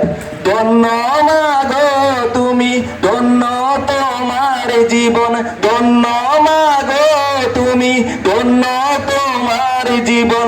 এমন খোকার মা আছে কয়জনা মা, মাগো তোর বুকের মানি কার আসবে না, বাহির দুয়ারে সে মা ডাকবে না। মায়ারি বাঁধন ছাড়ি দিয়েছে সে পারি, এমন ভুবনে মা আর ফিরবে না মা, মাগো তোর বুকের মানি কার আসবে না। ধন্যবাদ সবাইকে। আলহামদুলিল্লাহ আলহামদুলিল্লাহ নাহমাদুহু ওয়া নুসাল্লি আলা রাসূলিল কারীম, আম্মা বা'দ। আউযু বিল্লাহি মিনাশ শাইতানির রাজীম, বিসমিল্লাহির রাহমানির রাহিম। লাইসাল বিররা আন তুওয়াল্লু ওজুহাকুম কিবালাল মাশরিকি ওয়াল মাগরিব, ওয়ালাকিন্নাল বিররা মান আমানা বিল্লাহি ওয়াল ইয়াউমিল আখির ওয়াল মালাইকাতি ওয়াল কিতাব ওয়ান নাবিয়্যিনা ওয়া আতাল মালা আলা হুব্বিহি যাবিল قربى واليتامى والمساكين وابن السبيل والسائلين والركاب وأقاموا الصلاة وآتوا الزكاة الموفون بعهدهم إذا عاهدتم الصابرين بالبأساء والضراء وحين البأس أولئك الذين صدقوا وأولئك هم المتقون صدق الله العظيم। আমি প্রথমেই মহান আল্লাহ রাব্বুল আলামিনের কৃতজ্ঞতা প্রকাশ করছি। মহান রাব্বুল আলামিন আজকের এই মুবারক মজলিসে আসার তৌফিক দান করেছেন। সাথে সাথে মহানবী সাল্লাল্লাহু আলাইহি সাল্লামের প্রতি দুরূদ এবং সালাম প্রেরণ করছি, যাকে পৃথিবীতে রাহমাতুল আলামিন হিসেবে প্রেরণ করেছেন আল্লাহ রাব্বুল আলামিন। আমি আজকে আরও আগে আসার কথা ছিল। আমার নিজের একটা ব্যক্তিগত এক্সপিরিয়েন্স আপনাদেরকে শুভ মাদ্রাসার প্রাক্তন ছাত্রদের একটা অ্যালামনাই বা প্রাক্তন ছাত্রদের একটা পুনর্মিলনী অনুষ্ঠানের জন্য প্রস্তুতি সভার আমি একজন যুগ্ম আহ্বায়ক ছিলাম। ওইখানে থাকার কারণে যথাসময় আপনাদের এখানে আসতে পারিনি, এই জন্য আমি দুঃখিত। আজকের এই যে অনুষ্ঠান আমার কাছে খুবই ভালো লাগছে। গ্রামে গঞ্জে আমরা নানাবিধ অনুষ্ঠানের আয়োজন করি। আগে তো যাত্রা পার্টির আয়োজন হতো, তারপরে বিভিন্ন রকমের কুসংস্কারগুলো আমরা প্রচলন করতাম। বৈশাখ উপলক্ষে আমরা মানে শিরকি কিছু সংস্কৃতি আমাদের মধ্যে অনুপ্রবেশ ঘটেছে, এটা ইচ্ছায় হোক আর অনিচ্ছায় হোক। এই শিরকি সংস্কৃতিগুলো থেকে উত্তরণের জন্য এই ধরনের অনুষ্ঠানের খুবই প্রয়োজন, প্রাসঙ্গিক। এই যে একটু আগে যিনি সঙ্গীত পরিবেশন করেছেন, অসাধারণ সঙ্গীত পরিবেশন করেছেন, সেখানে কিন্তু তাওহীদ, সেখানে কিন্তু মায়ের প্রতি মানুষের ভালোবাসা। আমি আজকে যে আয়াতটি আপনাদের সামনে তেলাওয়াত করলাম, ওটা দীর্ঘ আয়াত। এই দীর্ঘ আয়াতের মধ্যে আমাদের কিছু কর্মসূচি ওই আয়াতের মধ্যে লিখতে আছে। মুসলমানদের কর্মসূচি কী হওয়া উচিত, মুসলমানদের কি করা উচিত, মুসলমানদের ছেলেমেয়েদেরকে কী করা উচিত। যুবক বয়সে রাসূল সাল্লাল্লাহু আলাইহি সাল্লাম যখন আপনার নবুয়ত প্রাপ্ত হন নাই, কিন্তু নবুয়ত প্রাপ্তির আগে এই বয়সটা রাসূল সাল্লাল্লাহু আলাইহি সাল্লাম কীভাবে অতিবাহিত করেছে। আপনারা জানেন সবাই আমরা জানি রসুলের একটা উপাধি ছিল কি আলামিন। আসলে কিন্তু এর আগে ইতিহাসের বইগুলো আপনারা যদি আমরা ঘাটাঘাটি করি, এর আগে কিন্তু আরেকটা শব্দ আছে, এর আগে আরেকটা শব্দ আছে, সেই শব্দটা ছিল আসাদিকুল আমিন। নবী রাসূলদের উপরে ওহী নাযিল হওয়ার পরে সাদিকুল ওয়াদ এই জাতীয় বিশেষণে বিশেষায়িত হতেন। আর আমার নবী, আপনার নবী রাসূলুল্লাহ সাল্লাল্লাহু আলাইহি সাল্লাম নবুয়ত প্রাপ্তির আগে আরব সমাজের মধ্যে একটা আদর্শস্থানীয় একজন যুবক হিসেবে প্রতিষ্ঠিত হয়েছে। স্বতঃস্ফূর্তভাবে আবু জেহেল, আবু লাহাব, উতবা, সাইবা যারা নাকি রাসূল সাল্লাল্লাহু আলাইহি সাল্লামকে ইসলামের দাওয়াত দেওয়ার আগে তারা স্বতঃস্ফূর্তভাবে সর্বসম্মতভাবে তাদেরকে রাসূল সাল্লাল্লাহু আলাইহি সাল্লামকে একটা উপাধি দিয়েছিল। সেই উপাধিটার নাম ছিল আসাদিকুল আমিন, সত্যবাদী এবং বিশ্বস্ত। তাহলে আমরা যদি একটু আমাদের নিজের দিকে যদি একটু তাকাই, এই যে আজকের যুব মানুষগুলো, আজকের যে যুব সমাজ, তারা যে কাজকর্ম করে আমাদেরকে দেখাইলেন, সত্যিকার অর্থে ফ্যাসিস্ট আমাদের উপরে এমনভাবে ভর করেছিল আমরা কেউ বিশ্বাসও করি নাই, আমরা কেউ বিশ্বাসও করি নাই। কারণ আমরা তখন হিলা, অর্থাৎ মানে কি, আমরা কৌশল অবলম্বন করে ইসলামের কথা বলেছি। আমি মাত্র ডিন হিসেবে দায়িত্ব পালন, মানে আমার সিনিয়রিটি বেসিসে ডিন হয়তো ওখানে নির্বাচনের মাধ্যমে ডিন হয় না, তো এখন সিনিয়রিটি বেসিসে ডিন হওয়ার কারণে আমার নামটা ওখানে আসছে সিনিয়রিটির কারণে, নাহলে কিন্তু এইটাও আমাকে কিন্তু তারা দিত না যদি তাদের কাছে এটা আয়ত্তে থাকতো। তো আমরা দেখেছি আর কি, আমরা বিশ্বাস করছি যে মানে বোধ হাসিনা এই দেশ থেকে যাবে না, হাসিনা এই দেশ থেকে যাবে না। এটা আমি না শুধু খালি, এখানে ডাক্তার আছে, অনেক সময় ওনার সাথে কথাবার্তা হতো, না আমরা ধরিয়েই নিয়েছিলাম যে আমরা যে বোধ আমার মনে হয় এই হাসিনা দেখতেই আমাদের বোধ আমার মনে হয় হাসিনা থাকবে, যাবে না। কিন্তু এই যুব সমাজ, এই ছাত্রেরা, আমরা যেই যত কথা বলি না কেন, রাজনৈতিক আন্দোলনের অনেক লিডারকে আমরা দেখেছি, এটা ইসলামিক হোক আর নন ইসলামিক হোক, সবাই আমরা কিন্তু কৌশলের অবলম্বন করেছিলাম। আমরা কেউ ভাবতে পারি নাই যে এত বড় একটা কাণ্ড ঘটে যাবে, কিন্তু আল্লাহ রাব্বুল আলামিনের রহমত থাকার কারণে, আল্লাহ রাব্বুল আলামিনের সাথে সেই গাদ্দারি করার কারণে, আল্লাহর ইসলামকে গাদ্দারি করার কারণে বিভিন্ন জায়গায় বিভিন্ন সময় এই সমস্ত কার্যক্রমগুলো পরিচালনা করার কারণে আল্লাহর গজবটা এবং যুব সমাজের যে মানে আন্দোলনটা জুড়ে একাকার হয়ে যাওয়ার কারণে এই ফ্যাসিস্ট সরকারটাকে এই দেশ থেকে তাড়াতে হয়েছে। আমরা দেখেছি ইসলামের নামে আমাদের অনেক ওলামায়ে সু, এদেরকে ওলামায়ে সু বলে, এদেরকে ওলামায়ে সালে বলে না। ওলামায়ে সালে বুঝেন তো, নেককার ওলামা, আর ওলামায়ে সু হচ্ছে কি বদকার ওলামা। এই দেশের দরবারি আলেমদের দ্বারাও ইসলামের অনেক ক্ষতি হয়েছে, এই দেশের দরবারি ওলামায়ে কেরামের দ্বারা ইসলামের অনেক ক্ষতি হয়েছে। অনেকে তাকে কাউমি জরুরি উপাধি দিছে, অনেকে তাকে জান্নাতের সার্টিফিকেট পর্যন্ত দিছে। কিন্তু এই সমস্ত জিনিসগুলো বলার উদ্দেশ্য হচ্ছে আমার এই কারণে যে আমাদের জন্য যে রাসূল সাল্লাল্লাহু আলাইহি সাল্লাম যে একটা আদর্শ, আমাদেরকে উসওয়াতুল হাসানা, কালামে পাকের পরিবেশে উসওয়াতুল হাসানা, এই উসওয়াতুল হাসানাটা নবুয়ত প্রাপ্তির আগেও ছিল, নবুয়ত প্রাপ্তির পরে যেটা সার্টিফিকেটধারী উসওয়াতুল হাসানা হয়েছে। নবুয়ত প্রাপ্তির আগেও তিনি কিন্তু উসওয়াতুল হাসানা ছিলেন, নবুয়ত প্রাপ্তির পরেও কিন্তু উনি উসওয়াতুল হাসানা। কি কারণে উসওয়াতুল হাসানা? আল্লাহ রাব্বুল আলামিন একটা মানুষকে তৈরি করবেন ভবিষ্যতের জন্য। আমাদের পরে এই নবী পরে কি আর কোন নবী আসবে? আসবে না। এখন আমরা তো বিভিন্ন ইতিহাস পড়ি, বিভিন্ন ইতিহাসের গ্রন্থ পড়ি, আপনি দেখবেন সূক্ষ্মভাবে মানে ওরিয়েন্টালিস্ট যারা, তারা কিন্তু সূক্ষ্মভাবে কিন্তু একটা ডিভিশন করে এখানে। যেমন মনে করেন ইসলাম উত্তর, ইসলাম পূর্ব। আমরা ইতিহাসে পড়ছি কেয়ারের মধ্যে বলছি ইসলাম পূর্ব এবং ইসলাম উত্তর। ইসলাম পূর্ব এবং ইসলাম উত্তর কিন্তু নাই, ইসলাম পূর্ব এবং ইসলাম উত্তর নাই। ইসলাম কিন্তু আদম আলাইহিস সালাম থেকে শুরু হয়েছে, পূর্ণাঙ্গতা অর্জিত হয়েছে মহানবী সাল্লাল্লাহু আলাইহি ওয়াসাল্লামের মাধ্যমে। বিভিন্ন নবী রাসূলের কিন্তু আমরা ইহুদি নাসারা কিন্তু আমাদেরকে নবী মানে না, আমাদের নবীকে নবী মানে না, নাসারা নবীকে নবী মানে না। আপনারা তো জানেন গাজার যে সমস্ত অবস্থা শুরু হয়েছে, মানে আমাদের এই রমজানুল মোবারকেও ঈদের দিনেও তারা কিন্তু মানে বুলেটের মুখে তারা পড়েছে, অনেক মানুষ শাহাদাত বরণ করেছে।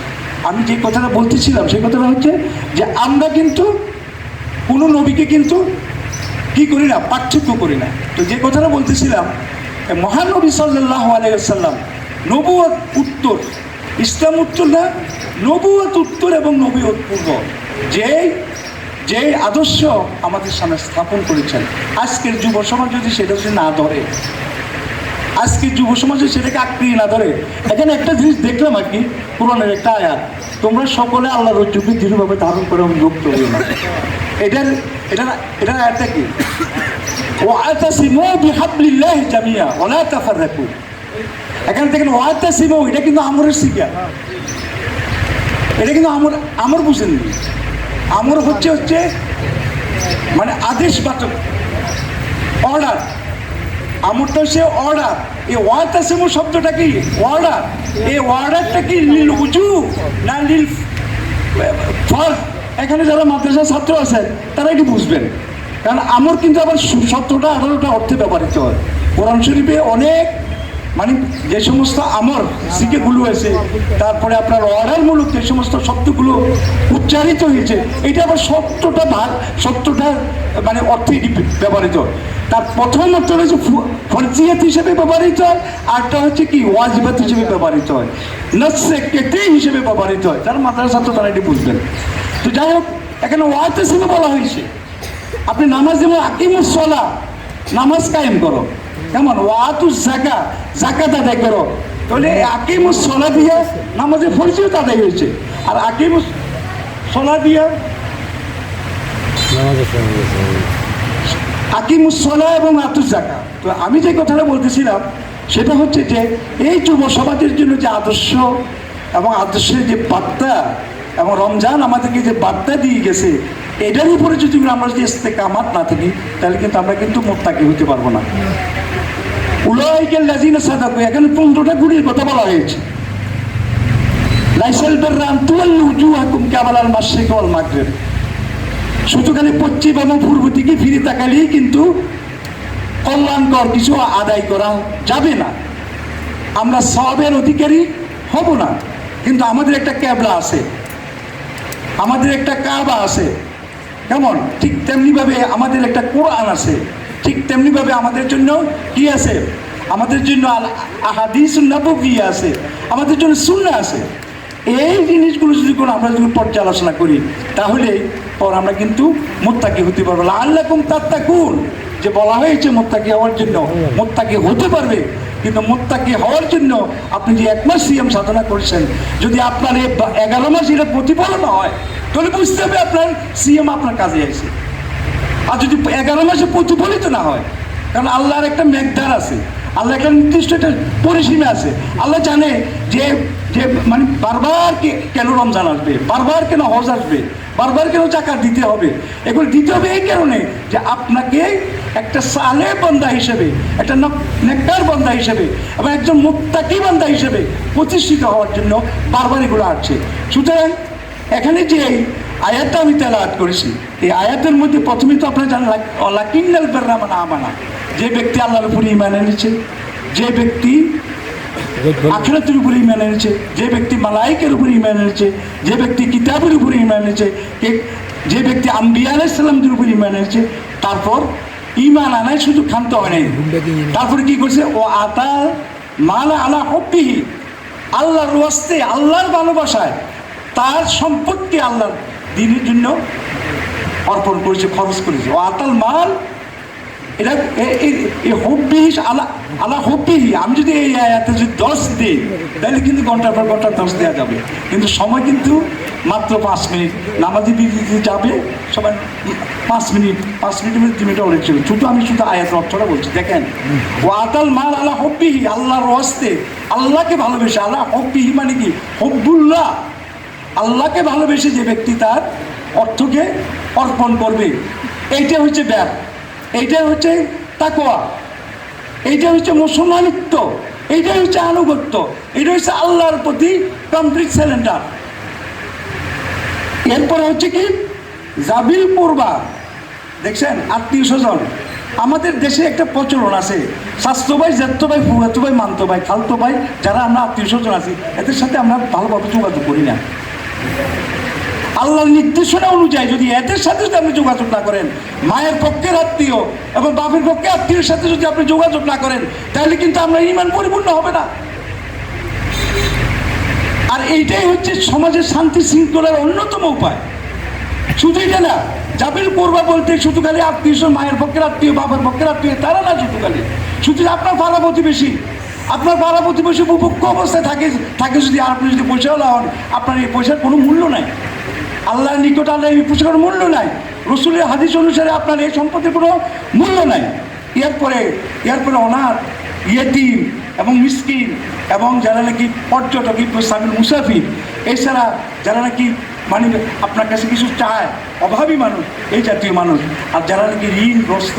এখানে বলা হয়েছে দাস মুক্তির কথা, এখন তো দাস নাই, এখন হচ্ছে দাস মুক্তির বিকল্প হিসেবে ওলামায়ে কেরাম বলছেন যারা নাকি ঋণগ্রস্ত তাদেরকে ঋণ প্রদান করা, তাদেরকে সহযোগিতা করা। তারপর নামাজ কায়েম করা, আমরা যে নামাজ একামাতুস সালাত, তারপরে যাকাত আদায় করা, তারপরে আরেকটা জিনিস হচ্ছে কি আমরা ওয়াদা। আপনি দেখেন এই 15টা গুণের মধ্যে আপনার 14 নম্বর যে গুণটা, সেই গুণটা হচ্ছে কি ওয়াদা পূর্ণ করা। আমরা এই ব্যাপারে অত্যন্ত মানে আমরা কিন্তু উদাসীন।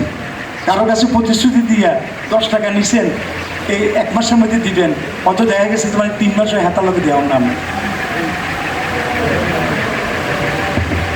আজানটা দেখ, আর 2-3 মিনিট কথা বলি শেষ করে দিই।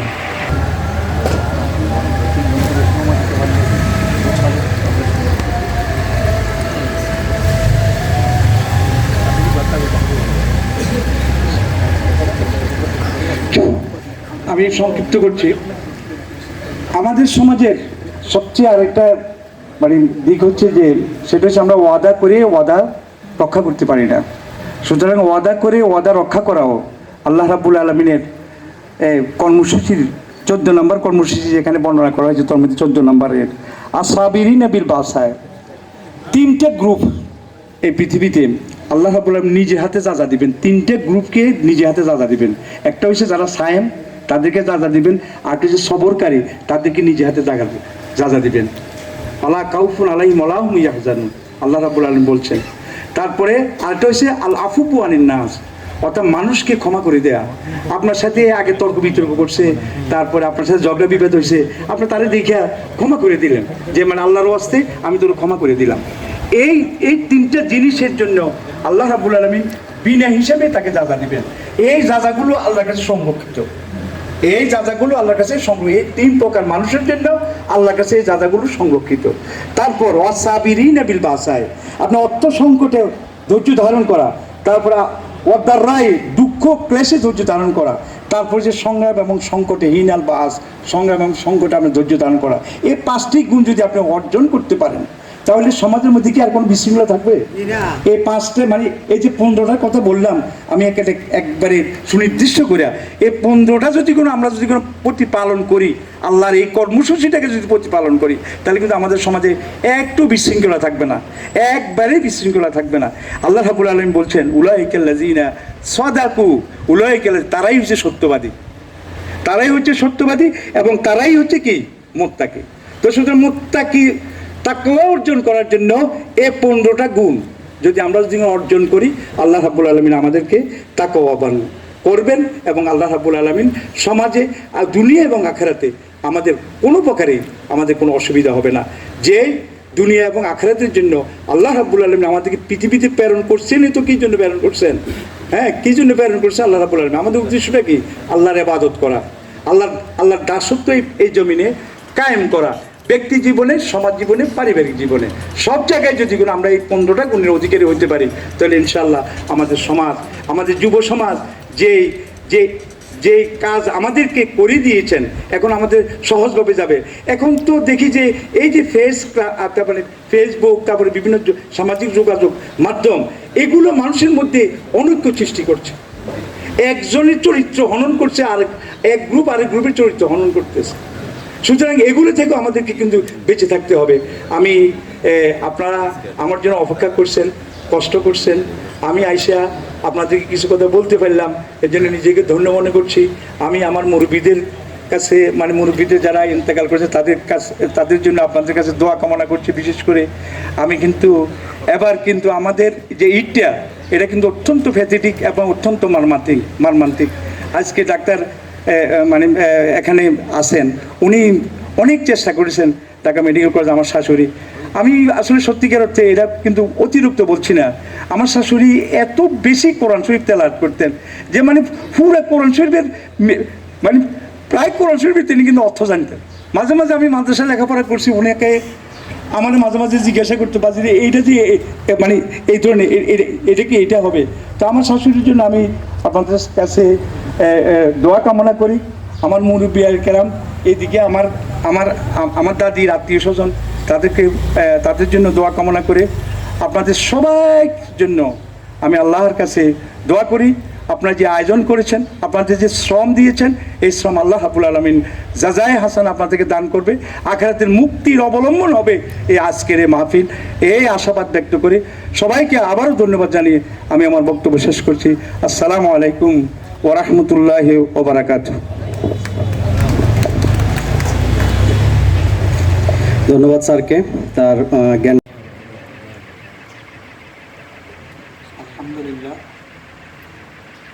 আলহামদুলিল্লাহ নাহমাদুহু ওয়া নুসাল্লি আলা রাসূলিল কারীম, আম্মা বা'দ।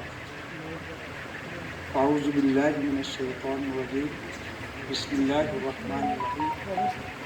লাইসাল বিররা আন তুওয়াল্লু ওয়ুজুহাকুম কিবালাল মাশরিকি ওয়াল মাগরিব ওয়ালাকিন্নাল বিররা মান আমানা বিল্লাহি ওয়াল ইয়াউমিল আখির ওয়াল মালায়েকাতি ওয়াল কিতাব ওয়ান নাবিয়্যিনা ওয়া আতাল মালা আলা হুব্বিহি যাবিল قربى واليتامى والمساكين وابن السبيل والسائلين والركاب وأقام الصلاة وآتى الزكاة الموفون بعهدهم إذا عاهدتم الصابرين بالبأساء والضراء وحين البأس أولئك الذين صدقوا وأولئك هم المتقون صدق الله العظيم। আমি প্রথমেই মহান আল্লাহ রাব্বুল আলামিনের কৃতজ্ঞতা প্রকাশ করছি। মহান রাব্বুল আলামিন আজকের এই মুবারক মজলিসে আসার তৌফিক দান করেছেন। সাথে সাথে মহানবী সাল্লাল্লাহু আলাইহি সাল্লামের প্রতি দুরূদ এবং সালাম প্রেরণ করছি, যাকে পৃথিবীতে রাহমাতুল লিল আলামিন হিসেবে প্রেরণ করেছেন আল্লাহ রাব্বুল আলামিন। আমি আজকে আরও আগে আসার কথা ছিল, আমার নিজের একটা ব্যক্তিগত এক্সপিরিয়েন্স আপনাদেরকে সুগম মাদ্রাসার প্রাক্তন ছাত্রদের একটা অ্যালামনাই বা প্রাক্তন ছাত্রদের একটা পুনর্মিলনী অনুষ্ঠানের জন্য প্রস্তুতি সবার আমি একজন যুগ্ম আহ্বায়ক ছিলাম। ওইখানে থাকার কারণে যথাসময় আপনাদের এখানে আসতে পারিনি, এই জন্য আমি দুঃখিত। আজকের এই যে অনুষ্ঠান আমার কাছে খুবই ভালো লাগছে। গ্রামে গঞ্জে আমরা নানাবিধ অনুষ্ঠানের আয়োজন করি। আগে তো যাত্রা পার্টির আয়োজন হতো, তারপরে বিভিন্ন রকমের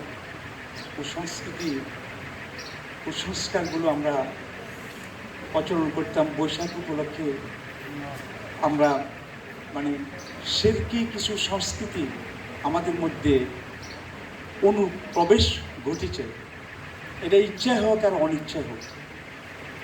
এই শিরকি সংস্কৃতিগুলো থেকে উত্তরণের জন্য এই ধরনের অনুষ্ঠানের খুবই প্রয়োজন, প্রাসঙ্গিক। এই যে একটু আগে যিনি সঙ্গীত পরিবেশন করেছেন, অসাধারণ সঙ্গীত পরিবেশন করেছেন, সেখানে কিন্তু তাওহীদ, সেখানে কিন্তু মায়ের প্রতি মানুষের ভালোবাসা। আমি আজকে যে আয়াতটি আপনাদের সামনে তেলাওয়াত করলাম, ওটা দীর্ঘ আয়াত। এই দীর্ঘ আয়াতের মধ্যে আমাদের কিছু কর্মসূচি ওই আয়াতের মধ্যে নিহিত আছে। মুসলমানদের কর্মসূচি কি হওয়া উচিত, মুসলমানদের কি করা উচিত, মুসলমানদের ছেলেমেয়েদেরকে কি করা উচিত। যুবক বয়সে রসুল সাল্লাল্লাহু আলাইহি সাল্লাম যখন আপনার নবুয়ত প্রাপ্ত হন নাই, কিন্তু নবুয়ত প্রাপ্তির আগে এই বয়সটা রসুল সাল্লাল্লাহু আলাইহি সাল্লাম কীভাবে অতিবাহিত করেছে আপনারা জানেন, সবাই আমরা জানি। রসুলের একটা উপাধি ছিল কি? আলামিন। আসলে কিন্তু এর আগে ইতিহাসের বইগুলো আপনারা যদি আমরা ঘাটাঘাটি করি, এর আগে কিন্তু আরেকটা শব্দ আছে, এর আগে আরেকটা শব্দ আছে, সেই শব্দটা ছিল আসাদিকুল আমিন। নবী রাসূলদের উপরে ওহী নাযিল হওয়ার পরে সাদিকুল ওয়াদ এই জাতীয় বিশেষণে বিশেষায়িত হতেন। আর আমার নবী, আপনার নবী রাসূলুল্লাহ সাল্লাল্লাহু আলাইহি সাল্লাম নবুয়ত প্রাপ্তির আগে আরব সমাজের মধ্যে একটা আদর্শস্থানীয় একজন যুবক হিসেবে প্রতিষ্ঠিত হয়েছেন। স্বতঃস্ফূর্তভাবে আবু জেহেল, আবু লাহাব, উতবা, সাইবা যারা নাকি রাসূল সাল্লাল্লাহু আলাইহি সাল্লামকে ইসলামের দাওয়াত দেওয়ার আগে তারা স্বতঃস্ফূর্তভাবে সর্বসম্মতভাবে তাদেরকে রাসূল সাল্লাল্লাহু আলাইহি সাল্লামকে একটা উপাধি দিয়েছিল। সেই উপাধিটার নাম ছিল আসাদিকুল আমিন, সত্যবাদী এবং বিশ্বস্ত। তাহলে আমরা যদি একটু আমাদের নিজেদের দিকে যদি একটু তাকাই, এই যে আজকের যুব মানুষগুলো, আজকের যে যুব সমাজ, তারা যে কাজকর্ম করে আমাদেরকে দেখালেন, সত্যিকার অর্থে ফ্যাসিস্ট আমাদের উপরে এমনভাবে ভর করেছিল আমরা কেউ বিশ্বাসও করি নাই, আমরা কেউ বিশ্বাসও করি নাই। কারণ আমরা তখন হিলা, অর্থাৎ মানে কি, আমরা কৌশল অবলম্বন করে ইসলামের কথা বলেছি। আমি মাত্র ডিন হিসেবে দায়িত্ব পালন, মানে আমার সিনিয়রিটি বেসিসে ডিন হয়তো ওখানে নির্বাচনের মাধ্যমে ডিন হয় না, তো এখন সিনিয়রিটি বেসিসে ডিন হওয়ার কারণে আমার নামটা ওখানে আসছে সিনিয়রিটির কারণে, নাহলে কিন্তু এইটাও আমাকে কিন্তু তারা দিত না যদি তাদের কাছে এটা আয়ত্তে থাকতো। তো আমরা দেখেছি আর কি, আমরা বিশ্বাস করছি যে মানে বোধ হাসিনা এই দেশ থেকে যাবে না, হাসিনা এই দেশ থেকে যাবে না। এটা আমি না শুধু খালি, এখানে ডাক্তার আছে, অনেক সময় ওনার সাথে কথাবার্তা হতো, কথা না আমরা দৌড়িয়েই নিয়েছিলাম যে আমরা যে বোধহয় আমার মনে হয় এই হাসিনা দেখতেই আমাদের বোধহয় মনে হয় হাসিনা থাকবে, যাবে না। কিন্তু এই যুব সমাজ, এই ছাত্রেরা, আমরা যেই যত কথা বলি না কেন, রাজনৈতিক আন্দোলনের অনেক লিডারকে আমরা দেখেছি, এটা ইসলামিক হোক আর নন ইসলামিক হোক, সবাই আমরা কিন্তু কৌশলের অবলম্বন করেছিলাম। আমরা কেউ ভাবতে পারি নাই যে এত বড় একটা কাণ্ড ঘটে যাবে, কিন্তু আল্লাহ রাব্বুল আলামিনের রহমত থাকার কারণে, আল্লাহ রাব্বুল আলামিনের সাথে সেই গাদ্দারি করার কারণে, আল্লাহর ইসলামকে গাদ্দারি করার কারণে বিভিন্ন জায়গায় বিভিন্ন সময় এই সমস্ত কার্যক্রমগুলো পরিচালনা করার কারণে আল্লাহর গজবটা এবং যুব সমাজের যে মানে আন্দোলনটা যদি একাকার হয়ে যাওয়ার কারণে এই ফ্যাসিস্ট সরকারটাকে এই দেশ থেকে তাড়াতে হয়েছে। আমরা দেখেছি ইসলামের নামে আমাদের অনেক ওলামায়ে সু, এদেরকে ওলামায়ে সু বলে, এদেরকে ওলামায়ে সালেহ বলে না। ওলামায়ে সালেহ বুঝেন তো, নেককার ওলামা, আর ওলামায়ে সু হচ্ছে কি বদকার ওলামা। এই দেশের দরবারি আলেমদের দ্বারাও ইসলামের অনেক ক্ষতি হয়েছে, এই দেশের দরবারি ওলামায়ে কেরামের দ্বারা ইসলামের অনেক ক্ষতি হয়েছে। অনেকে তাকে কাওমি জননী উপাধি দিছে, অনেকে তাকে জান্নাতের সার্টিফিকেট পর্যন্ত দিছে। কিন্তু এই সমস্ত জিনিসগুলো বলার উদ্দেশ্য হচ্ছে আমার এই কারণে যে আমাদের জন্য যে রাসূল সাল্লাল্লাহু আলাইহি সাল্লাম যে একটা আদর্শ, আমাদেরকে উসওয়াতুল হাসানা, কালামে পাকের পরিভাষা উসওয়াতুল হাসানা, এই উসওয়াতুল হাসানাটা নবুয়ত প্রাপ্তির আগেও ছিল, নবুয়ত প্রাপ্তির পরে যেটা সার্টিফিকেটধারী উসওয়াতুল হাসানা হয়েছে। নবুয়ত প্রাপ্তির আগেও তিনি কিন্তু উসওয়াতুল হাসানা ছিলেন, নবুয়ত প্রাপ্তির পরেও কিন্তু উনি উসওয়াতুল হাসানা। কি কারণে উসওয়াতুল হাসানা? আল্লাহ রাব্বুল আলামিন একটা মানুষকে তৈরি করবেন ভবিষ্যতের জন্য। আমাদের পরে এই নবী পরে কি আর কোন নবী আসবে? আসবে না। এখন আমরা তো বিভিন্ন ইতিহাস পড়ি, বিভিন্ন ইতিহাসের গ্রন্থ পড়ি, আপনি দেখবেন সূক্ষ্মভাবে মানে ওরিয়েন্টালিস্ট যারা, তারা কিন্তু সূক্ষ্মভাবে কিন্তু একটা ডিভিশন করে এখানে। যেমন মনে করেন ইসলাম উত্তর, ইসলাম পূর্ব। আমরা ইতিহাসে পড়ছি কেয়ারের মধ্যে বলছি ইসলাম পূর্ব এবং ইসলাম উত্তর। ইসলাম পূর্ব এবং ইসলাম উত্তর কিন্তু নাই। ইসলাম পূর্ব এবং ইসলাম উত্তর নাই। ইসলাম কিন্তু আদম আলাইহিস সালাম থেকে শুরু হয়েছে, পূর্ণাঙ্গতা অর্জিত হয়েছে মহানবী সাল্লাল্লাহু আলাইহি ওয়াসাল্লামের মাধ্যমে। বিভিন্ন নবী রাসূলের কিন্তু আমরা, ইহুদি নাসারা কিন্তু আমাদেরকে নবী মানে না, আমাদের নবীকে নবী মানে না, নাসারা নবীকে নবী মানে না। আপনারা তো জানেন গাজার যে সমস্ত অবস্থা শুরু হয়েছে, মানে আমাদের এই রমজানুল মুবারকেও ঈদের দিনেও তারা কিন্তু মানে বুলেটের মুখে তারা পড়েছে, অনেক মানুষ শাহাদাত বরণ করেছে। আমি যে কথাটা বলতেছিলাম সেই কথাটা হচ্ছে যে আমরা কিন্তু কোনো নবীকে কিন্তু কি করি না, পার্থক্য করি না। তো যে কথাটা বলতেছিলাম, মহানবী সাল্লাল্লাহু আলাইহি ওয়াসাল্লাম নবুয়ত উত্তর, ইসলাম উত্তর না, নবুয়ত উত্তর এবং নবুয়ত পূর্ব যে আদর্শ আমাদের সামনে স্থাপন করেছেন, আজকের যুব সমাজ যদি সেটা যদি না ধরে, আজকের যুব সমাজে সেটাকে আঁকড়িয়ে না ধরে, এখানে একটা জিনিস দেখলাম আর কি, কোরআনের একটা আয়াত, তোমরা সকলে আল্লাহর রজ্জুকে দৃঢ়ভাবে ধারণ করে বিভক্ত হইও না। এটার আয়াতটা কি? ওয়াতাসিমু বিহাবলিল্লাহি জামিয়া ওয়ালা তাফাররাকু। এখান থেকে ওয়াতাসিমু, এটা কিন্তু আমরের শিক্ষা, এটা কিন্তু আমর বুঝেননি। আমর হচ্ছে মানে আদেশবাচক, অর্ডার। আমরটা হচ্ছে অর্ডার। এই ওয়াতাসিমু শব্দটা কি? অর্ডার। এই অর্ডারটা কি লিল উজুব না লিল ফরজ? এখানে যারা মাদ্রাসার ছাত্র আছেন তারা এটি বুঝবেন, কারণ আমর কিন্তু আবার 17টা 18টা অর্থে ব্যবহৃত হয়। কোরআন শরীফে অনেক মানে যে সমস্ত আমর সিকেগুলো আছে, তারপরে আপনার অর্ডারমূলক যে সমস্ত শব্দগুলো উচ্চারিত হয়েছে, এটা আবার 17টা মানে অর্থে এটি ব্যবহৃত হয়। তার প্রথম অর্থ হচ্ছে ফরজিয়াত হিসেবে ব্যবহৃত হয়, আরটা হচ্ছে কি ওয়াজিবাত হিসেবে ব্যবহৃত হয়, নসে কেতে হিসেবে ব্যবহৃত হয়। তারা মাদ্রাসা ছাত্র, তারা এটি বুঝবেন। তো যাই হোক, এখানে ওয়াতাসিমু বলা হয়েছে, আপনি নামাজ যেমন আকিমুস সালাহ, নামাজ কায়েম করো, কেমন ওয়াতুজ যাকাত, যাকাত আদায় করো, তাহলে আকিমুস সালাহ দিয়ে নামাজের ফরজিয়ত আদায় হয়েছে। আর আকিমুস সালাহ দিয়ে আকিমুস সালাহ এবং আতুজ যাকাত। তো আমি যে কথাটা বলতেছিলাম সেটা হচ্ছে যে এই যুব সমাজের জন্য যে আদর্শ এবং আদর্শের যে বার্তা এবং রমজান আমাদেরকে যে বার্তা দিয়ে গেছে, এটার উপরে যদি আমরা যদি ইস্তেকামাত না থাকি, তাহলে কিন্তু আমরা কিন্তু মুত্তাকি হতে পারবো না। উলাইকাল লাযিনা সাদাকু, এখানে 15টা গুণের কথা বলা হয়েছে। লাইসাল বিররা আন তুওয়াল্লু উজুহাকুম কিবালাল মাশরিকি ওয়াল মাগরিব, শুধু খালি পশ্চিম এবং পূর্ব দিকে ফিরে তাকালেই কিন্তু কল্যাণকর কিছু আদায় করা যাবে না, আমরা সওয়াবের অধিকারী হব না। কিন্তু আমাদের একটা ক্যাবলা আছে, আমাদের একটা কাবা আছে, কেমন ঠিক তেমনিভাবে আমাদের একটা কোরআন আছে, ঠিক তেমনিভাবে আমাদের জন্য কি আছে? আমাদের জন্য আহাদিস নববী আছে, আমাদের জন্য সুন্নাহ আছে। এই জিনিসগুলো যদি আমরা যদি পর্যালোচনা করি, তাহলে পর আমরা কিন্তু মুত্তাকি হতে পারবো। লাআল্লাকুম তাত্তাকুন, যে বলা হয়েছে মুত্তাকি হওয়ার জন্য, মুত্তাকি হতে পারবে। কিন্তু মুত্তাকি হওয়ার জন্য আপনি যে 1 মাস সিয়াম সাধনা করেছেন, যদি আপনার এই 11 মাস এটা প্রতিফলন হয়, তাহলে বুঝতে হবে আপনার সিয়াম আপনার কাজে আসে। আর যদি 11 মাসে প্রতিফলিত না হয়, কারণ আল্লাহর একটা মেঘদার আছে, আল্লাহ একটা নির্দিষ্ট একটা পরিসীমা আছে। আল্লাহ জানে যে যে মানে বারবার কেন রমজান আসবে, বারবার কেন হজ আসবে, বারবার কেন জাকাত দিতে হবে।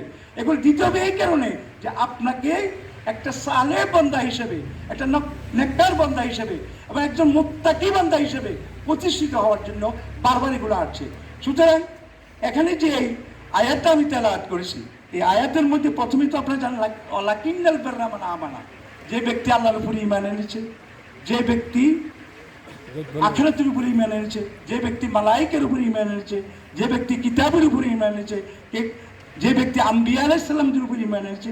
তারপর ঈমান আনায় শুধু ক্ষান্ত হয় নাই, তারপরে কি করছে? ও আতা মালা আলা হুব্বিহি, আল্লাহর ওয়াস্তে, আল্লাহর ভালোবাসায় তার সম্পদকে আল্লাহর দিনের জন্য অর্পণ করেছে, খরচ করেছে। ও আতাল মাল, এটা হব্বি আল্লাহ হব্বি। আমি যদি এই আয়াতে যদি 10 দিই তাহলে কিন্তু ঘন্টার পর ঘন্টা 10 দেওয়া যাবে, কিন্তু সময় কিন্তু মাত্র 5 মিনিট।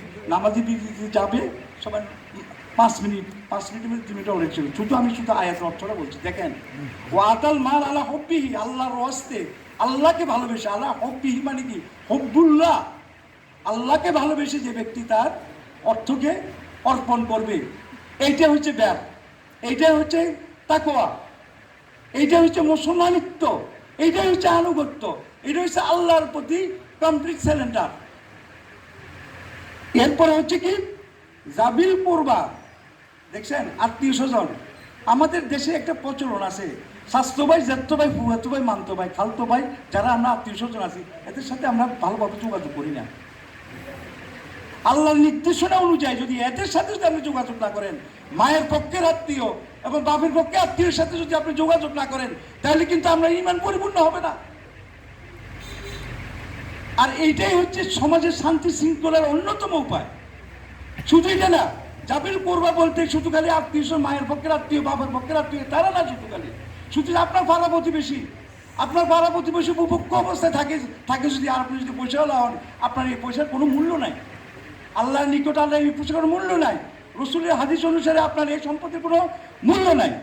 এরপরে অনাথ, ইয়েতিম এবং মিসকিন এবং যারা নাকি পর্যটক, সামিল মুসাফির, এছাড়া যারা নাকি মানে আপনার কাছে কিছু চায়, অভাবী মানুষ, এই জাতীয় মানুষ, আর যারা নাকি ঋণগ্রস্ত।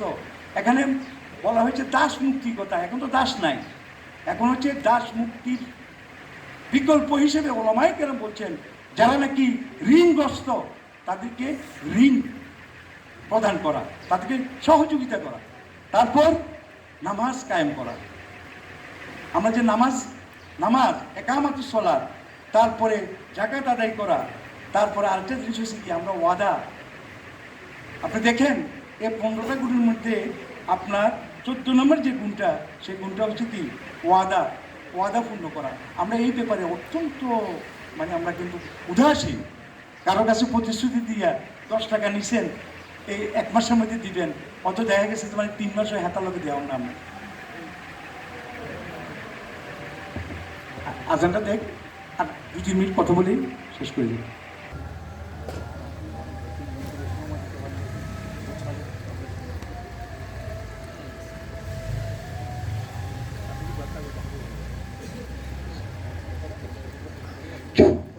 আমি সংক্ষিপ্ত করছি। আমাদের সমাজের সবচেয়ে আরেকটা মানে দিক হচ্ছে যে, সেটা হচ্ছে আমরা ওয়াদা করে ওয়াদা রক্ষা করতে পারি না। সুতরাং ওয়াদা করে ওয়াদা রক্ষা করাও আল্লাহ রাব্বুল আলামিনের কর্মসূচির 14 নম্বর কর্মসূচি যেখানে বর্ণনা করা হয়েছে, তার মধ্যে 14 নম্বরের আসাবিরিনা বিল বাসায়। 3টে গ্রুপ এই পৃথিবীতে আল্লাহ রাব্বুল আলামিন নিজে হাতে যাজা দিবেন। 3টে গ্রুপকে নিজে হাতে যাজা দিবেন। একটা হচ্ছে যারা সায়েম, তাদেরকে যাজা দিবেন। আর হচ্ছে সবরকারী, তাদেরকে নিজে হাতে যাজা দিবেন। ওয়ালা কাউফুন আলাইহিম ওয়া লা হুম ইয়াহজানুন, আল্লাহ রাব্বুল আলামিন বলছেন।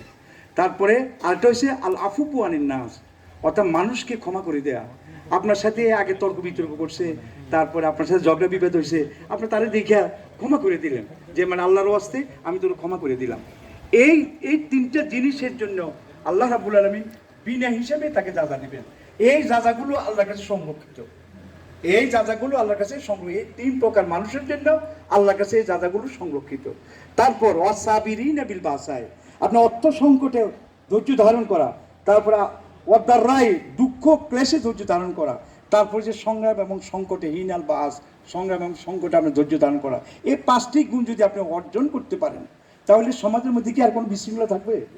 এই 5টে মানে এই যে 15টার কথা বললাম, আমি একবারে সুনির্দিষ্ট করে এই 15টা যদি আমরা যদি কোনো প্রতিপালন করি, আল্লাহর এই কর্মসূচিটাকে যদি প্রতিপালন করি, তাহলে কিন্তু আমাদের সমাজে একটু বিশৃঙ্খলা থাকবে না, একবারেই বিশৃঙ্খলা থাকবে না। আল্লাহ রাব্বুল আলামিন বলছেন, উলাইকাল্লাযিনা সাদাকু, তারাই হচ্ছে সত্যবাদী, তারাই হচ্ছে সত্যবাদী এবং তারাই হচ্ছে কি? মুত্তাকি।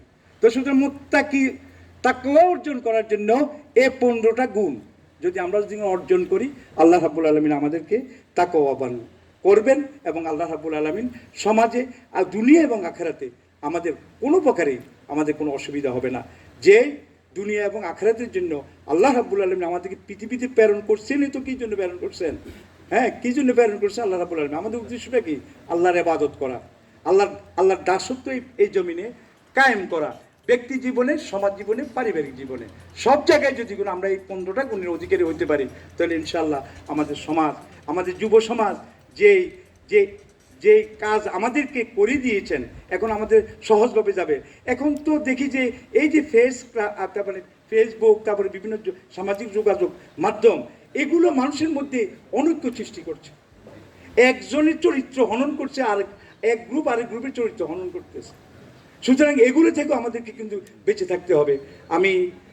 আপনারা আমার জন্য অপেক্ষা করছেন, কষ্ট করছেন, আমি আইসা আপনাদেরকে কিছু কথা বলতে পারলাম, এর জন্য নিজেকে ধন্য মনে করছি।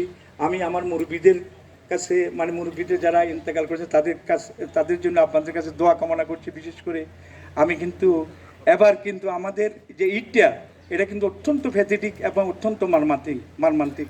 আজকে ডাক্তার এখানে আছেন, উনি অনেক চেষ্টা করেছেন ঢাকা মেডিকেল কলেজ। আমার শাশুড়ি, আমি আসলে সত্যিকার অর্থে এটা কিন্তু অতিরিক্ত বলছি না, আমার শাশুড়ি এত বেশি কোরআন শরীফ তেলাওয়াত করতেন যে পুরো কোরআন শরীফের প্রায় কোরআন শরীফের তিনি কিন্তু অর্থ জানতেন।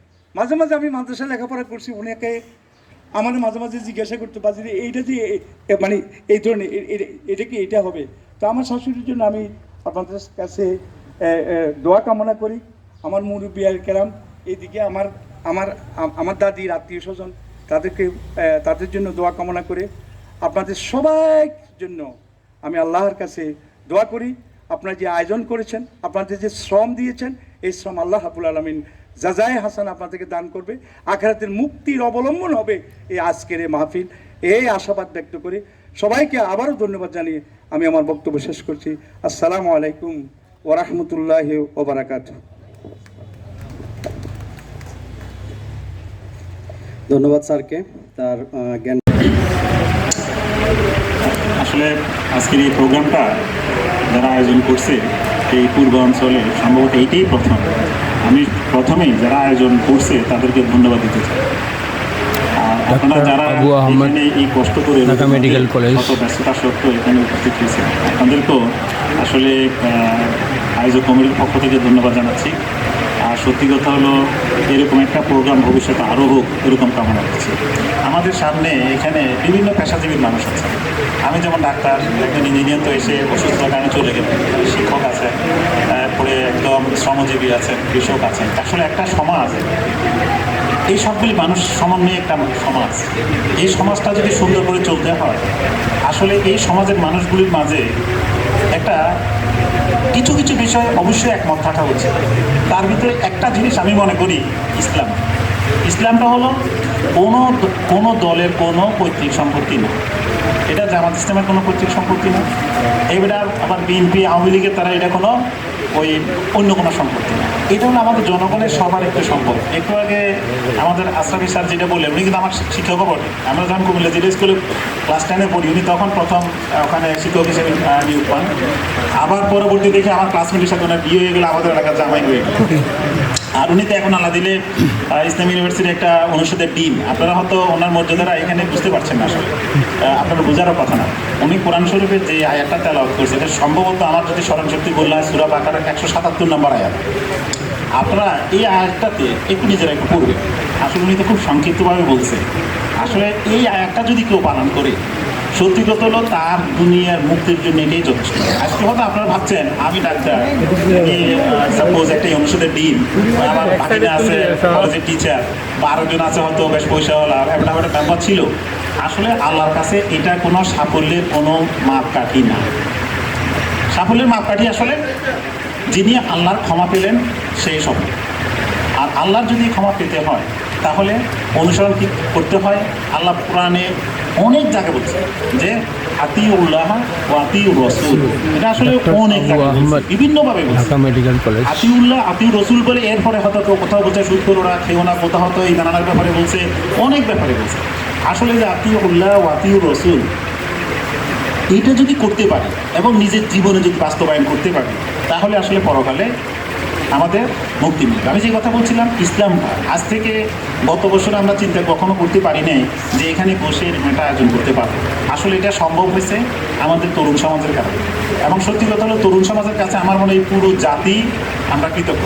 আমি কোনো দলকে দোষারোপ করতে চাই না, কিন্তু আসলে সব দলেই ভালো মানুষ আছে, সব দলেই খারাপ মানুষ আছে। আমি যেটা বলবো যে আসলে এই খারাপ মানুষগুলি গত সরকারকে আসলে বিপথে নিয়ে গেছে। খারাপ মানুষগুলি দলের বিভিন্ন জায়গায় ছিল, যার ফলে দলটাকে বিপদে ফেলে গেছে। এখন ঠিক আমরাও যদি আমাদের সমাজটাকে যদি ভালো রাখতে চাই, সমাজের ভালো মানুষগুলি যদি আমরা ভালো কাজে এগিয়ে না আসি, খারাপরা যদি আমাদের জায়গাটা দখল করে নেয়, তাহলে কিন্তু আমাদের সমাজটাও কিন্তু বিপদে চলে যায়। তাহলে একটা সমাজ ভালো চলতে হলে আসলে সহযোগিতা যেমন প্রয়োজন, আবার ভালো মানুষগুলিকে নেতৃত্বে আসা প্রয়োজন। আমি আসলে যখন লেখাপড়া করছি কুমিল্লা জিলা স্কুলে, আমি স্কুলে কিন্তু স্টুডেন্ট ছিলাম, তখন একটা পুরান ঘর এখানে ছিল। যখনই এলাকা থেকে কুমিল্লায় কেউ যদি কখনো গিয়ে পরিচয় দিত, তখন আসলে খুব ভালো লাগতো। তা আমার একটা স্মৃতি বাচ্চুরে নিয়ে আছে, বাচ্চু একদিন জ্বর নিয়ে গেছিল, আমি তারা আসলে চিনি না। তখন আমি পোস্টিং কোথায় যেন ছিল, সদর দক্ষিণে মনে হয়। তো বলে যে দেখলাম একটা ইয়াং ছেলে গেঞ্জি গায়ে দিয়ে আমার চেম্বারে দেখছে, কী নাম? তো আমার একটা অভ্যাস ছিল যে আমি রোগীদের সাথে দেখার পাশে সবসময় কথা বলি। বললাম তোমার কী নাম, বাড়ি কোথায়, কী হয়েছে, জ্বর, গলা ব্যথা, কাশি এরকম নিয়ে আসো, বাড়ি কোথায়, 14 গ্রাম কোথায়? বললো যে মিয়া বাজার কোথায়, চকলক্ষপুর। এতক্ষণ তুমি করেই বলছি, এবারে তুই চলে আসছি। আমি তুই কার পুত্রী? যখন বলছে চকলক্ষপুর, আমি তুই কার পুত্র? কয় যে আমি তো চকলক্ষপুর পূর্ব ভাড়ার এই আলিয়ামদের পুত্র। আমি তোর বাপরে তো চিনি, তোরা তো চিনি না। পরে খবর নিয়ে দেখলাম সে ভিক্টোরিয়া কলেজে অনার্সে পড়ে। সত্যি কথা হলো এই যে একটা অনুভূতি আমার ছিল, সত্যি কথা হলো যখন এলাকার একটা ছেলে এসে ভালো জায়গা থেকে ভালো জায়গায় পড়ালেখা করে ভালো জায়গাটা পরিচয় পায়, সত্যি কথা হয় যে হিংসা তো দূরের কথা, সত্যি কথা মনে হয় মনটা ভরে যায়। আসলে এরকম একটা প্রোগ্রাম আজকে যেভাবে কষ্ট করে ওরা করছে, এই যে এখানে আমি আসছি, এই যে আমাদের আশরাফি স্যার আসছে, এরপরে ওই যে ইঞ্জিনিয়ার আফতাব অসুস্থ চলে গেছে, এইখানে আসার একটা উদ্দেশ্য, আমি ধর্মীয় দৃষ্টিকোণে বলি না, আমি যেটা বলতে চাই যে আসলে আমাদের তরুণ সমাজ বা আমাদের পরবর্তী বংশধর, আজকে আমি বুড়ো হয়ে গেছি, ওই সুমনও বুড়া কাতারে চলে গেছে, ওর বাবা তো বুড়োই, আমাদেরকে রিপ্লেস করার মতো এই এলাকা থেকে যেন আরও আমাদের সন্তানেরা যেন ডাক্তার, ইঞ্জিনিয়ার, উকিল এবং সত্যি কথা হলো দেশের জন্য লিডারশিপ, এরকম একটা প্রোগ্রাম আসলে একটা লিডারশিপ তৈরিরও একটা কিন্তু উপায়, যেন এটা হয়।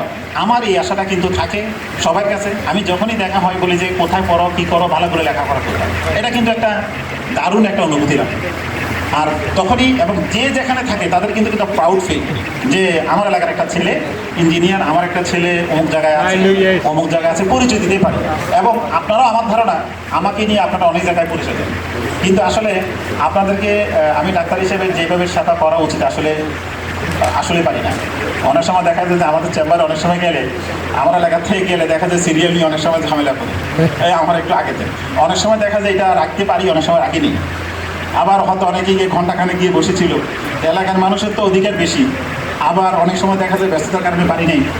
যাই হোক, তো কথাটা বলার উদ্দেশ্য যেটা, এই প্রোগ্রামটা যেন ভবিষ্যতে হয়, এই আশাবাদটা থাকবে, এই ধারাবাহিকতা যেন থাকে। আর আমাদের ভিতরে আমার এই যে পরিবর্তিত যে পরিস্থিতি, আমি একটা জিনিস খেয়াল করছি, আমাদের এখানে কিন্তু রাজনৈতিক মারামারি হানাহানি কিন্তু হয়নি, ভবিষ্যতে যেন না হয় এটা আপনারা মুরব্বীরা খেয়াল রাখবেন।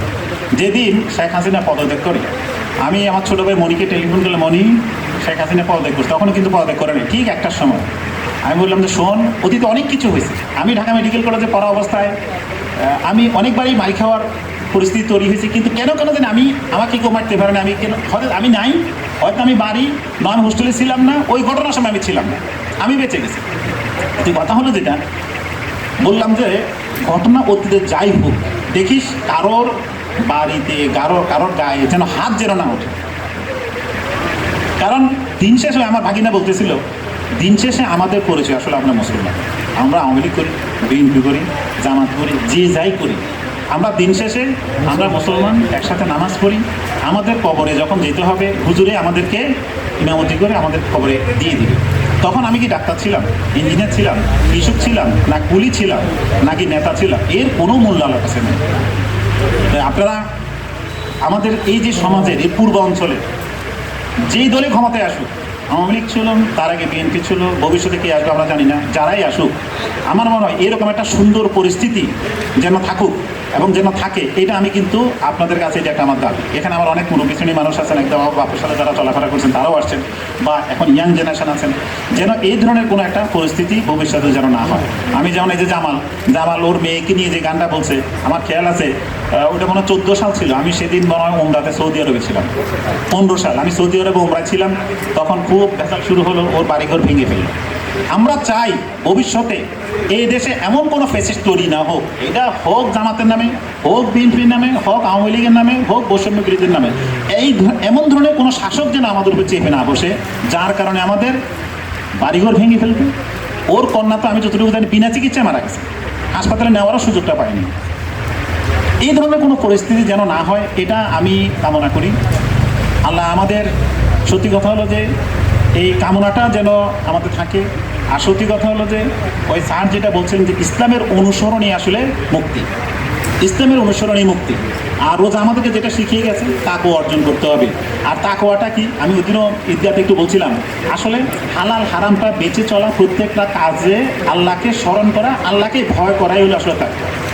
আপনি কথা বলবেন, আল্লাহকে ভয় করেন, আমি মিথ্যা বলছি কিনা, সাক্ষী দিবেন, আল্লাহকে ভয় করেন, মিথ্যা সাক্ষী দিব না, আমি সুদ খাবো না, আমি আমার সরকারি কাজ আমি ফাঁকি দিব না, আমি ঘুষ খাবো না, আমি যখন ধান খেতে কাজ করব তখন আমি আমার মালিকের ফাঁকি দিব না, আইল ঠেলবো না, আমি মারামারি করবো না, গালিগালাজ করবো না, আমি হিংসা করবো না, চগলখুরি করবো না, গীবত করবো না, এইগুলি মেনে চলাই সত্যি কথা হলো ইবাদত। এটাই হলো তাকওয়া, এখানেই তাকওয়া। যদি আমরা এটা করতে পারি, সত্যি কথা হলো আমি যেমন সফল হতে পারবো, একজন কৃষক সফল হতে পারবে, একজন শিক্ষক সফল হতে পারবে, একজন রিক্সাওয়ালা সফল হতে পারবে। আদারওয়াইজ কিন্তু সফল হওয়ার কোনো সুযোগ কিন্তু আমাদের নেই। যাকে আমরা একদম প্রোগ্রামের শেষ প্রান্তে চলে আসছি। আপনারা এত কষ্ট করে আমার এই অসুন্দর কথাগুলি, মানে আমার গলার সুর তো নাই, অনেকেই সুন্দর করে কথা বলতে পারে, এই বেসুরো কথাগুলি শুনছেন, এজন্য ধন্যবাদ। আল্লাহ আপনাদেরকে উত্তম প্রতিদান দান করুক। আর আমাদের জন্য দোয়া করবেন, আমরা আপনাদের জন্য দোয়া করব। আর ভবিষ্যতে যেন এরকম একটা প্রোগ্রাম হয়, আর যেন আমি মানে আমার পেশা দিয়েও যেন আপনাদেরকে সেই সহযোগিতা করতে পারি, আমরা বিভিন্নভাবে সহযোগিতা করতে পারি, সেই তৌফিক আমাদেরকে দিই। আর মনে হয় প্রোগ্রামে এখানেই শেষ, আমাদের আর সভাপতিও কেউ নাই। আর যেটা হলো এখানেই প্রোগ্রাম শেষ, আপনাদের জন্য একটু খাবার আয়োজনের ব্যবস্থা আছে, সবাই যাবেন। আর ভবিষ্যতে এরকম প্রোগ্রাম হবে। আর কথা বলে এখানেই শেষ করছি। আসসালামু আলাইকুম ওয়া রাহমাতুল্লাহি ওয়া বারাকাতুহু।